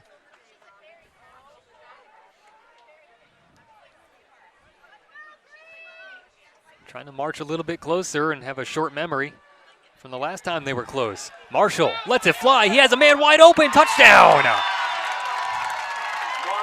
Boy, you want to talk about quick decision-making and putting it right on a dime. That's what Chase Marshall does. He finds his man, Angel Mendez. And it's a 7-6 game. I think I said that they needed to kind of make them defend the whole field, and boy, Donegal takes advantage right there. Great pass. Now an opportunity. You know, look, all these extra points are huge. Especially in this game. Every point's huge. Yeah, in a game like this where scoring is at a premium, absolutely need to have this. But that's a big score. I mean, for, again, a team like Donegal that's mainly kept it on the ground, to find an opening like that and take advantage of the opportunity. Good eyes by Marshall to see that. And I mean, give credit to Mendez, too, for getting as wide open as he did. There was no one around him. They're going for 2. Yeah, that they will. Again, scoring a premium. And they get it in. DeJesus with the 2-point conversion, and now it's an 8-7 lead for Donegal. Wow. Incredible. Special teams, special teams, special teams. That time, Coach Sadasante calling for the 2-pointer, and now an 8-7 advantage. Incredible. 2:15 remaining here in the quarter. Wow. Well, whatever cap was on the end zone has been broken on both ends of the field here tonight. Middletown scoring a few minutes ago to take a 7-0 lead, and now Donegal answering on the very next possession, another long possession. That took them a good 5 minutes or so to march back down the other way, and this time they come up with the touchdown that they've missed on a couple other occasions prior. Well, I think now both teams and both coaching staffs are sufficiently into the season. I think that, you know, each team may have been a little bit tight, you know, the first half. In with the play calling and everything else. But now, hey, look at 2 long touchdown passes here by both teams to open things up. Long touchdown passes to display the comfortability of letting it through the air, but they also cap off well-orchestrated drives, too. I mean, it was about, what, a 5-ish minute drive for Middletown to score, and then it's another 5-ish minute drive for Donegal to score. So it's not like they're just cherry picking here. They're putting together good drives, both of them. Yeah, no, it's all within the framework of their offense, and that's why, you know, it looks so good. The kick is up, handled in the air. Now trying to work it up the middle, having a lot of room to work with, all the way to the 45. Coming down with it there was Luis Roman. And again, Roman playing a big part of the offense in the second half here for Middletown. That's as tough a run as you're going to see on a kickoff return. Roman just blasting through guys there at the 45-yard line. Doesn't want to go down. Well, he's really demonstrated some good capabilities on the offensive end. Last year, really known for his defense as a Mid-Penn All-Star, had 25 tackles, 3 interceptions, and a defensive touchdown in 6 games while kind of splitting the workload. He's really showing up here in the second half of this one, though, as another legitimate weapon on the Middletown offense as they look to answer right back. 2:05 left in the third quarter. Dropped down and landing on top of it finally was Middletown. And boy, they are fortunate there, as that one could have been really dangerous. Fortunately for Middletown, Elijah Einzig landed on top of it. Yeah, but unfortunately now it's second and long. He just took his eyes off the ball because that defender was right there. Yeah, Ross not able to come up with it. Loses it. Fortunately for them, they do keep possession, but now it's a second and long, 2nd and 19 from the 38-yard line. Probably going to need to air it out here. Ortiz rolling to the right. Gets the pass into the middle there for Gavin Paul. Paul, some space to work with, tripped up at about the 49-yard line. Well, that's a good tackle made there in the midfield, because if he gets away from that, there could be some room in front of him. But an even better call there. Just a nice little screen. Blockers in front. Look at those three guys leading the way.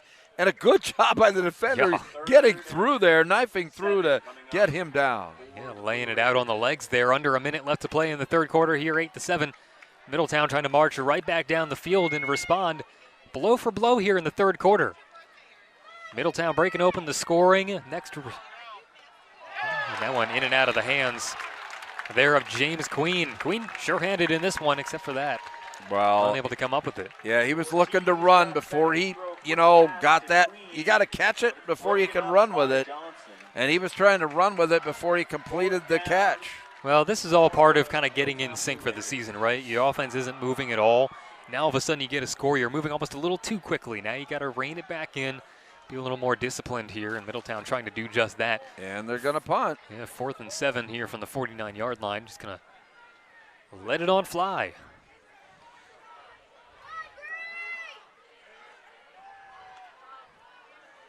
And the punt, Ortiz to the right, had a defender right on him.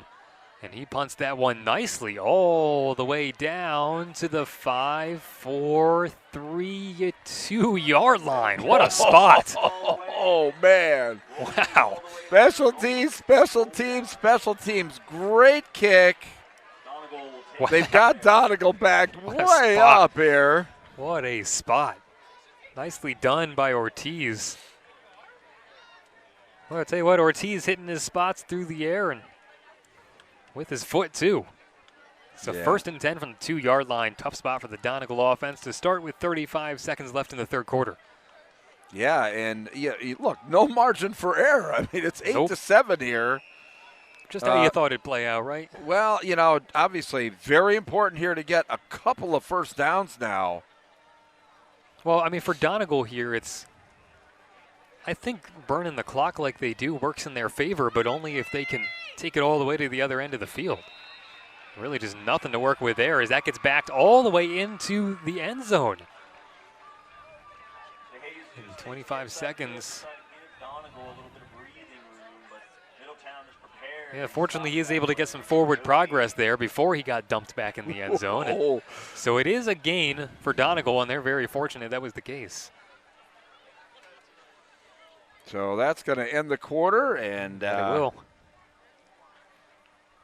So at the beginning of the fourth quarter, it'll be 2nd and 9 from the 3-yard line, but finally got some scoring there in the third quarter. 7-0 after the Middletown touchdown, and answering right back on the very next possession was Donegal with a touchdown and 2-point conversion to make it 8-7, and that's where we stand heading into the final frame of our PennLive.com Friday night football action here on the week 1 of the season, brought to you by Constellation Energy.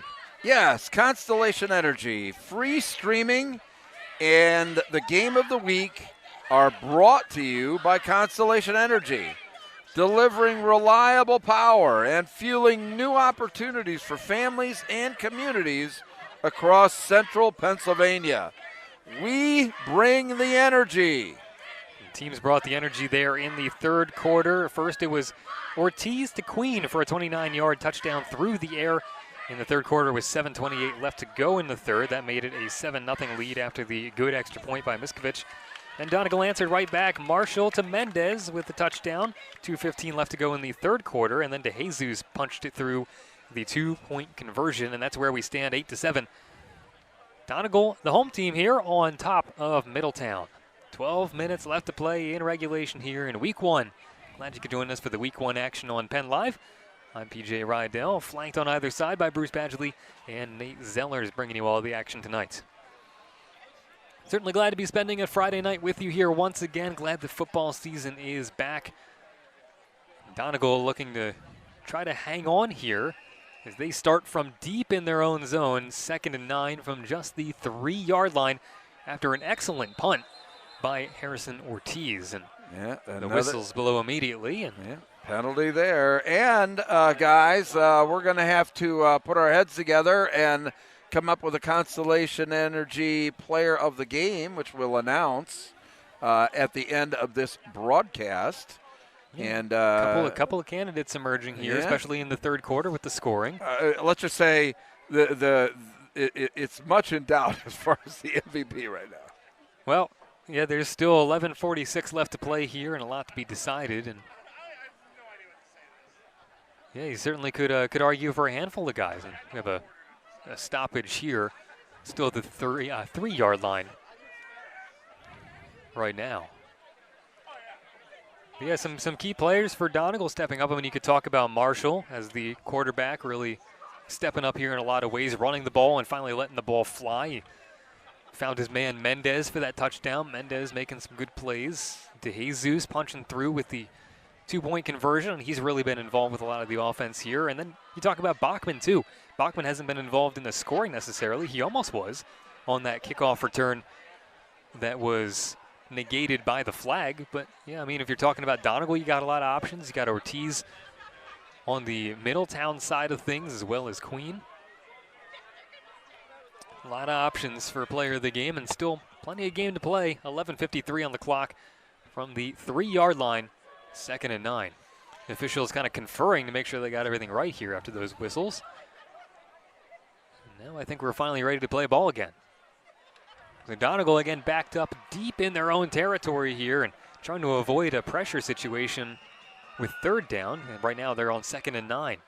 From the 3-yard line, Donegal trying to break out of their own end.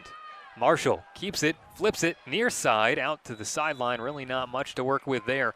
Has pushed over the sideline immediately with Colton Houck, the defense right there on him. Yeah, Enzig with a nice job forcing him out. Out of bounds before gaining a few yards. But now, I mean, the biggest play of the game right now, 3rd and 9. And if Middletown can, hold them back there, pin them back, and force them to punt, it'll flip the field. We talk about that all the time in football, but flipping the field so very important in tight games. And on the other side, I think if Middletown fails to stop them, that could be really bad because they're so far on the other end of the field that if Donegal were to go to the other end of the field, that might take the whole quarter like it did the first quarter. Yeah, you don't want Donegal. If you're Middletown, you don't want Donegal the opportunity to really burn the clock down. But if you're Donegal, you really don't want to give the ball up to Middletown as their offense is the one that's rolling at the moment. They were able to respond to that Donegal touchdown. Or at least they were to open the quarter, or the third quarter, and now it's Donegal on top, 8-7. So Donegal certainly having some momentum going with them as we bring you into the broadcast booth here on PennLive.com's broadcast brought to you again by Constellation. A little bit of back and forth here in the third quarter, and I mean, for the teams that are starting to button some things up that we were talking about at halftime. Taking care of the ball, getting in sync, playing their own games, the things we talk about all the time. But you really saw Middletown especially manage to do that here in the second half as they finally had opportunities with the ball. That was really what mattered. Sure. And I think that they came up with the kind of the right package with the double wides to create those matchup problems for Donegal. But, here we go, down to it here with just 11:55 to go. And Donegal did a good job then of getting that touchdown to swing the momentum back in their favor. And now Donegal's in a precarious spot because they don't want to let that pendulum swing back the other way. Marshall deep in his own end zone. He's got a man right on him. Intercepted and right back into the end zone for a touchdown. A short pick 6 as Marshall threw it away.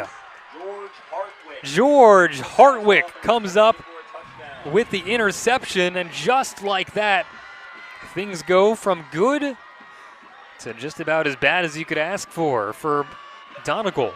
Incredible. But how, that great punt, that great special teams play sets up that field position, and which leads to the pick 6.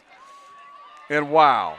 Amazing, how a game could turn on one play. And you touched on it, Nate, in the first half. You thought it was a fumble. Certainly in my book, now the game may be changing on a punt. That down punt, that flipping the field, now causing the pick 6. Yeah, that all started with that good punt. They're going for 2 to the far corner. And a flag on the play, probably a pass interference back there in the corner, and Yeah. now we'll see how that affects things. Deep to the left side. The pass falls incomplete, but a flag flies late. Boy, a lot of jostling out there. I don't know how they can call a penalty. I think it was James Queen back there, and you have to give some credit to Donegal. Their hands full trying to stop him back there. But they do call the penalty, and so Donegal in a really tight spot here. And that moves the ball a little bit closer for this 2-point attempt for Middletown. So another 2-point attempt, and this time a whole lot closer. Middletown trying to go up here by 6. And the flags fly. The Donegal sideline wants a false start. Let's see what they give them. They will get a false start, and it is on Middletown. And so a flag moved them closer, and now a flag pushes them right back. Well, let's see if they kick it now. But, like I said, even with the kick, Yeah, I mean, they kicked on their first touchdown. It was Miskovich that put it through, so we know they can. Sometimes coming into these high school games, part of what feeling the team out is wondering, can they kick the ball? Right, but the And kick gets them, gets it to 6. Well, it's Ortiz out there. Ortiz has it, hands it off. Trying to find some space on that far side. He works it on in for 2. Wow, what a great play there. Excellent run by Ross to punch it in for 2, and it's going to be a 15-8 game. Good misdirection play there. But a flag. Great blocking on the outside. Maybe that was a hold. Holding on Middletown. Yep. Well, he had a lot of space to work with, and you have to wonder why. That'll do it. Oh, my goodness. Now so what do you it remains 13-8 after 3 now failed 2-point conversions. Well, now he's maybe out of the kicker's range, so they have to go for 2. And now you're running out of choices.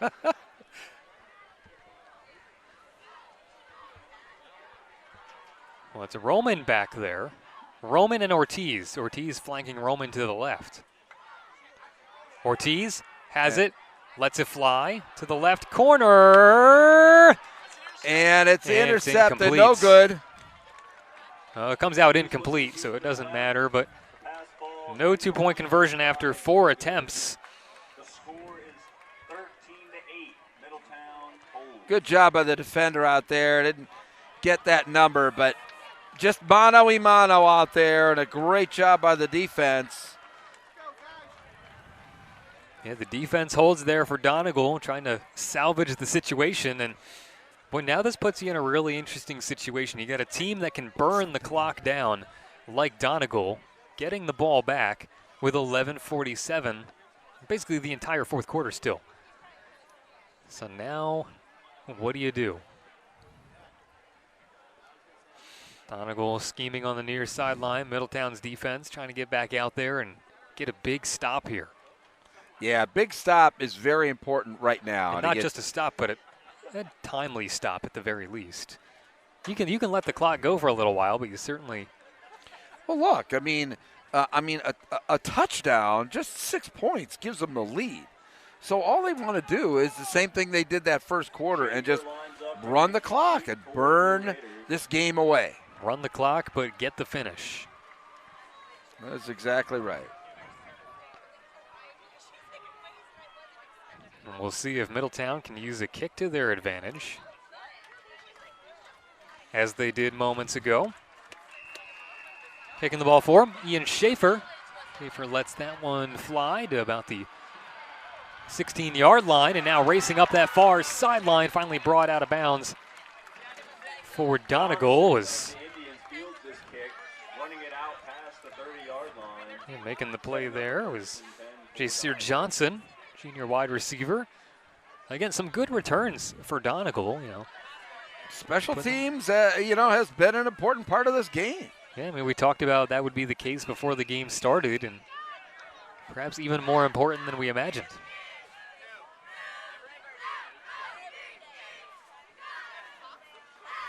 So they'll start with the ball at the 36-yard line. The 37-yard line, 1st and 10. The handoff, nowhere to go. That Middletown defense swarming the line, and they've done a good job of that here over the second half. Just plugging up every hole on the line, nowhere to go. That's why it's been important that that the Marshall has been able to throw the football, because, as you just pointed out, it's been really tough sledding on the inside running the football for the Indians this second half. Yeah, and they've been willing to throw the ball, Donegal, but it most certainly hasn't been their go-to, and so how do you adjust accordingly here if Middletown keeps plugging the line? A rush to that far side, going backwards, trying to reverse Fields, and just nowhere to go with it for Bachman. And Bachman's been as elusive as anybody in this game, but even he couldn't work his way out of that one.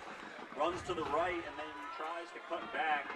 Running left. Yeah, the cut doesn't work. Bachman again, slow to get up. Blue Raiders tracks him down. Yeah, great job of pursuit by the Blue Raiders. Fortunately, Bachman seems to be okay. For a second, looked like he was having a hard time getting to his feet, but seems to be all right. But it'll be a 3rd and 11 for the Donegal Indians here. Once again, putting themselves in a tough spot.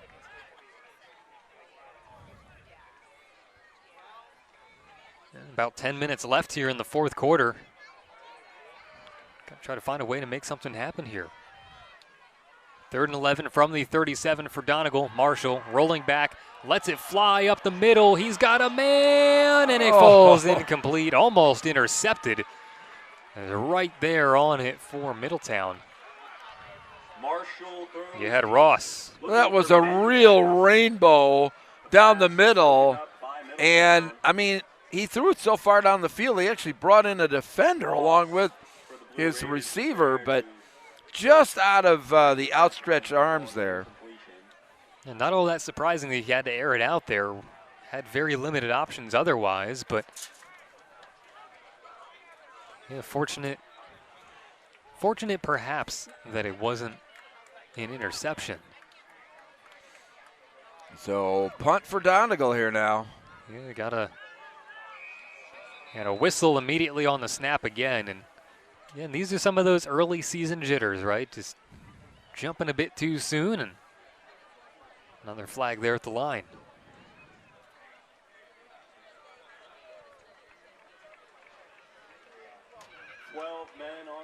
Oh, 12 no. men on the field. It wasn't okay. a jump, it was too many men. 5-yard penalty, remove them back. And that's on Donegal, too. So Ross is back about 35-yard line to receive this punt. So Middletown, really an opportunity to set themselves up with good field position.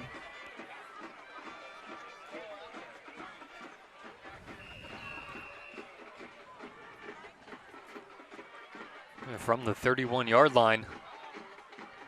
And the kick coming from all the way back at the 20.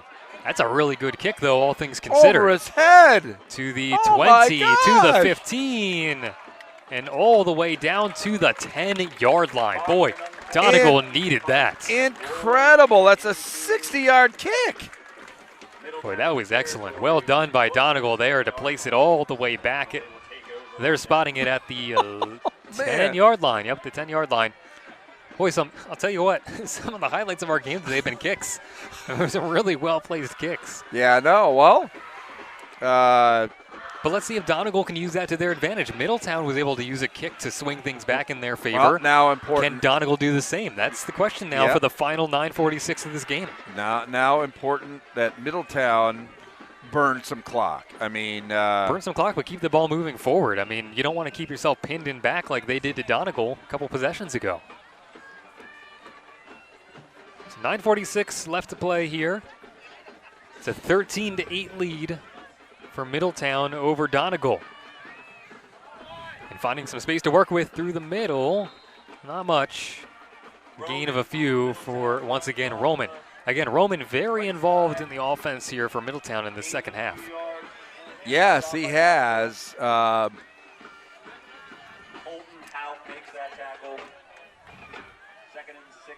Houck makes the tackle to limit the gain, but clock now under 9:20. 2nd and 7 for the 14.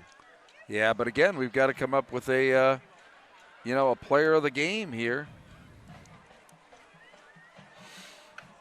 Well, still 9 minutes left to decide that.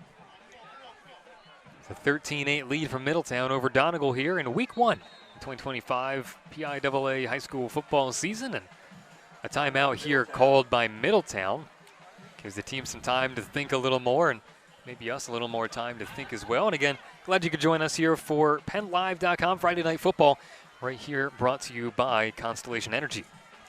Yes, we want to thank our friends at Constellation Energy once again. Free streaming and the game of the week are brought to you by Constellation Energy. Delivering reliable power and fueling new opportunities for families and communities across central Pennsylvania. We bring the energy, Constellation. Back to you, PJ. Needing one last burst of energy, these two teams, with 8:57 left to play in the fourth. It's a 13-8 lead from Middletown. Middletown with the ball on their own 14, 2nd and 7, trying not to get backed up as they did to Donegal in their last possession.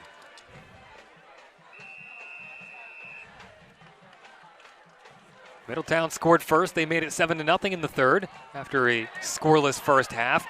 Fighting through the contact on the near side there. A gain of a few more, but not much.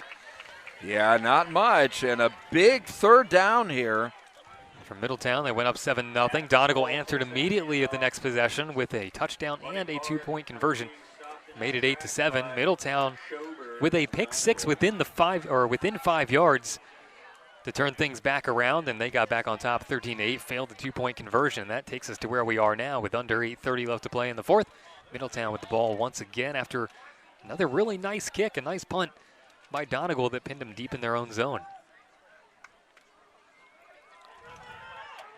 Ball flies right past Ortiz. Oh, beautiful. Roman trucking on through almost to the 25-yard line. Or excuse me, Gavin Paul took that one. You got some real dynamic running threats on this Middletown team. You got Paul and you got Roman worked into the scheme, and Roman took that one from right next to Ortiz. Ortiz basically just let the snap go right past him, and he trucked right on through. Good job by that offensive line. I mean, they pulled the left guard, or the right guard, and sent him through the hole, leading the way. Yeah, good effort from the line there. That gets him a 1st and 10. Moves the chains.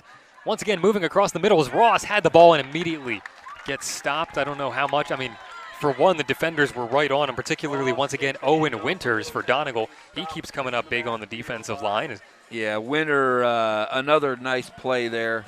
And again, this is similar to that play we saw earlier in the game. Once again, you had Ross coming across the middle, received it, and just had nowhere to go with it immediately. Yeah, that penetration by the Indians has just been impressive tonight. Yeah, the defensive line has done what they've needed to do to stop plays really before they even happen. And that puts Middletown in the 2nd and 12 of the 22. Really need a big gain here to give yourself a chance on the 3rd down. And that's anything but a big play for the Middletown offense, but a huge one for the defense for Donegal. Lay in the boom, and DeJesus.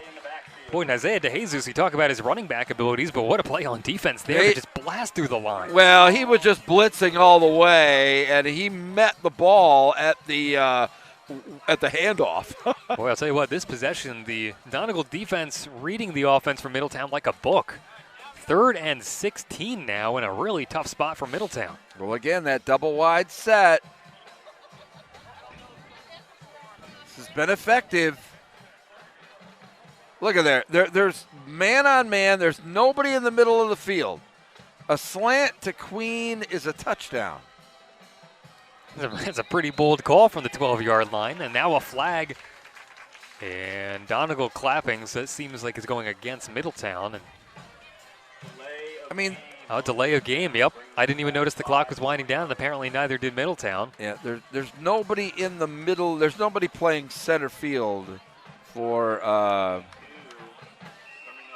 But, I mean, if you're Middletown, you're watching this, you're backed up in your own zone. You saw what just happened for your offense against Donegal's defense, giving up that pick six, or against Donegal's offense, I mean. Yeah. And you kind of maybe a little worried not wanting to do the same thing, and you can't be hesitant to throw the ball here. It's the only way of getting out of this. It's Oh, back my. across the middle and nowhere to go. Just an awesome job there by number 5, Angel Mendez. Read that play, came up, made the tackle. 4th down. Just excellent work from the Donegal defense. I mean, the diagnosing and executing has just been top-notch in that sequence there in that possession. Great job for Donegal on the defensive end. And now we'll see here if they can't get some good fortune here with 5:30 left to go with a kick in a good spot. Well, that's exactly what Donegal wants. Coming down with the ball on the near side. It's stopped. Not quite. Look at Bachman breaking through to the 30-yard line. Boy, I'll tell you what, Bachman has been just so good in making something out of nothing as he worked another 5 yards or so out of that. Yeah, he did a great job. Look, all these teams are just letting it all hang out here now. So it's a 13-8 lead for Middletown, but now Donegal gets the ball in close range at the 29-yard line. And now the Middletown defense really needs to stand up.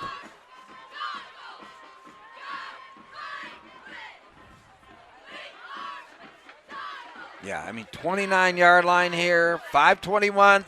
They've got plenty of time. They just need to get that inside running game going. And that running game works itself to the near sideline, stopped at about the 25. Yeah, I mean, 29-yard line here, 5:21. They've got plenty of time. They just need to get that inside running game going. And that running game works itself to the near sideline, stopped at about the 25. Ball now at the 26-yard line, so it's roughly a 2-yard gain, 3-yard gain. 2nd and 8 from the 25. Well, they're spotting at 25. Through the middle, a big hit there. Boy, I'll tell you what, laying down a big hit there on defense from Middletown was George Hartwick once again. Yes. He's played a great game. He is.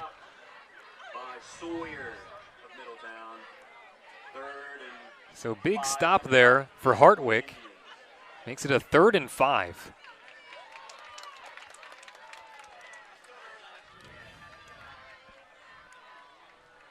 Donegal, you're down to 4 minutes.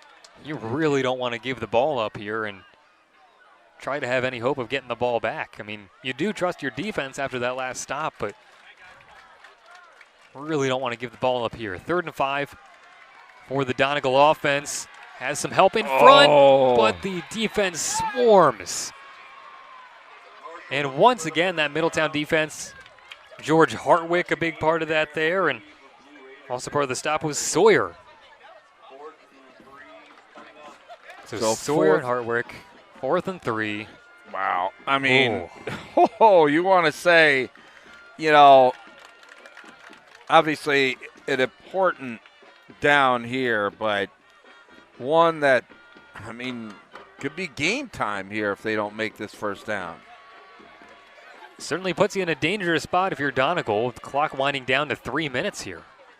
4th and 3. They've done well in short yardage situations, but Middletown rising to the occasion here. 4th and 3. Big spot and a flag. And it's on Donegal. Delay. Gonna back him up more. They had a 4th and 3. Now they'll get pushed back even further. Oh, man. Boy, after cleaning up the penalty issues after the 2nd quarter, that's the last thing you want to see for Donegal. They were doing so much better, and I think they just lost track there. They were sometimes the moment gets to you, and these so concentrating on the play call, you forget about the play clock. Yeah. So it'll be a 4th and 8 instead for Donegal. What do they do here? Yeah, they got to go for it. And they've only got 4 seconds on the play clock, too. You don't want to do it again. They get the play off quickly. Bachman on the near side. Bachman working up the sideline. And how close is he? Does he have enough? I don't think he had enough. Did he? Oh, the Donegal sideline here is cheering. Bachman runs hard for the first down. He does get the first down. So Bachman once again Stop by Ensign. making something out of nothing, moves the chains, and it's a fresh set of downs. Well, let's just credit that downfield blocking by Donegal on that play because those guys never gave up. They just kept pushing, and now here we go. Overcoming some adversity here. Once again, dancing through the middle, getting a couple more yards was Angel Mendez, I believe. Or maybe that was Logan Smith, I believe. Logan Smith working through the line. Yeah, that it was, Logan Smith. Finding a few yards in between the tackles. Picked up 3 more, so it'll be 2nd and 7. Stop. 2nd and 7 Roman of the Middletown Blue from the 13-yard line. Excuse me, 2nd and 6. 2nd and 6, winding down to the final 2 minutes here. Donegal threatening, trailing 13-8. Ball rushing to the near side, not much room to work with at that time. Marshall off the left side. kept it, Tries to gain a few yards and is met in got a the couple. hole by George Hartwick. And now we got ourselves a timeout for Middletown. This game getting really interesting here. 13-8, Middletown trying to hold on as under 2 minutes left to play.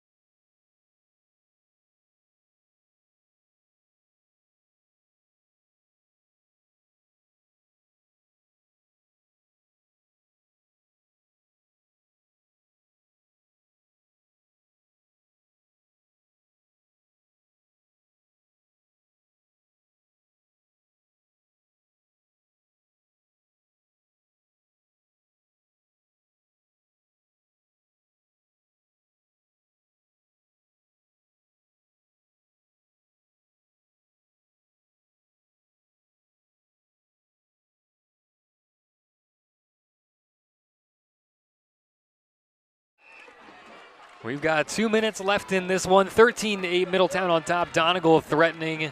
Coming down to the wire here at Donegal Athletic Complex. Ball on the near side, racing to the sideline and gaining a few more there. That's Hyman Isaiah DeJesus, or excuse me, Bachman once again. Wow. Bachman has just been in the middle of keeping these drives alive for Donegal. It's close to a first down, but not quite enough. Or excuse me, yes it is. All right. First and goal, 1:46. High drama. High Donegal. drama. Everything we wanted for week 1. Absolutely. Exactly right. Great point there, Nate. I mean, you want a good close game and so much riding for each team here. The Donegal crowd making a little extra noise. First and goal from the 7-yard line. Across the left side. And he fumbled the And football. did he lose it? Hanging out on top of it is Colton Hauk right now. Yeah, okay. Wow. And Donegal is able to maintain possession again, I think, thanks to Colton Hauk. So Hauk might have just saved the game there for Donegal. He sure did. There was a fumble there. Bachman did get it on the turf. And so 2nd and 6. Well, kind of seems like Bachman just kind of lost his footing there. Yeah. And now we're under a minute to play. That clock keeps on moving. 2nd and 6, or 2nd and goal, I should say, from the 6. 50 seconds left to play. 13-8, Middletown on top. Donegal trying to break through. Marshall has it, and he's down. Marshall just no time to make a decision. The clock keeps on moving. Down to 35 seconds left, and Donegal pushed way back. 3rd and goal from about the 15-yard line. They gotta get moving. They've only got 26 seconds left. Timeout. Got to do something here. 22 seconds, 21, 20 seconds left. 13-8, Donegal trailing Middletown. 1st and goal. Marshall rolling out. Going to be the last play, maybe. Has to let it fly. He finds his man in the corner. And he's out of bounds. I mean, stopping the clock with 4.7, but no signal. Angel Mendez is the one that brought that down. It is a completion. And so it all comes down to this. Great camera work by our buddy Nate Zellers getting that. You can see on the replay that he definitely was beyond the goal line when he caught that ball. 13-8, Middletown on top of Donegal. Donegal with the ball at the 2-yard line, 4th and 2, 4.7 seconds Are they backing left. it up? At least that's what the scoreboard says. Illegal forward pass. He was beyond the line of scrimmage when he threw the football. My. Loss of down, so it's 4th down, last play of the game. Either way. Well, it still comes down to this at the 21-yard line. 4 seconds. Donegal with one last play. Middletown needing to stand up for one last play. You want every game that you do to come down to a final play, and we've got it, guys. No chance for overtime here. What a way to No start the chance season. for overtime. Middletown takes the timeout. Gives us a chance to breathe a little bit Well, here gives us in the a high chance drama. are we going to bring it into the booth here? Why not, guys? Hey, let's give it one last shot here. Probably see how much I'm sweating in this high drama environment. Again, back into the booth. I mean, this is all you could ask for our Penn Live Friday Night Football Week 1, thanks to Constellation Energy. And what a game this has come down to. After a scoreless first half, nothing really going for either offense. Now we have this, a shootout, 13-8, and it comes down to this. Yeah, it comes down to a final play. I mean, we hope that every game we do comes down to one final play, but they've got to get a touchdown from the 21-yard line. I mean, so, there's a lot of pressure here. Clearly, they've got to throw the football. Or would you do a lateral play? Look, you can do just about anything. I think the benefit, is in that Middletown back-end defense. And so here we go. It's all going to come down to this. Donegal trailing 13-8, 4.7 seconds left on the clock from the 21-yard line. This is the last play of the game. Middletown trying to hang on. Donegal trying to make some magic happen. Marshall grabbed by the jersey, and he is down. Middletown wins it. Donegal wants a horse collar. And the officials looking at each other. Hold on a minute. Middletown is celebrating. It seems that that's the game. Oh, that should have been a horse collar. I mean, that's as blatant as it gets. Jakir Sawyer just grabbed him around the neck. And there we go. That does it. And Wow. there we go. Well, listen, we do have a Constellation Energy player of the game. And just need to get. Yeah, that we do. Have to Boy, do what our a- final tabulations here. Yeah, well, what a game that ended up being. 13-8 is your final. Middletown wins it over Donegal. It was a back-and-forth game. Scoreless after the first half. Then it was 7-0 Middletown in the third. Donegal answered right back on the next possession to make it 8-7. And then a big pick six changed the game for good for Middletown thanks to George Hartwick. He picked up the pick six, put Middletown on top 13-8, and that's where we stand. Yeah, pretty incredible. And we're kind of tallying our notes here for player of the game. It really came down to the last play of the game. Well, I know who my player of the game is. It is going to be number. Well, we just talked about it, that pick six that changed the game. George Hartwick for Middletown. That's the player of the game as far as I'm concerned, Bruce. Yeah, George Hartwick. George Hartwick is this week's Constellation Energy player of the game. You talk about the pick six, but I mean, so many other tackles and things we talked about too. Hartwick really showing up. He's a guy that, Ortiz was talking about. He was really high on coming into this year as a senior member of the squad here, that he'd really matured a lot. He was a very smart player, and he really showed it here tonight.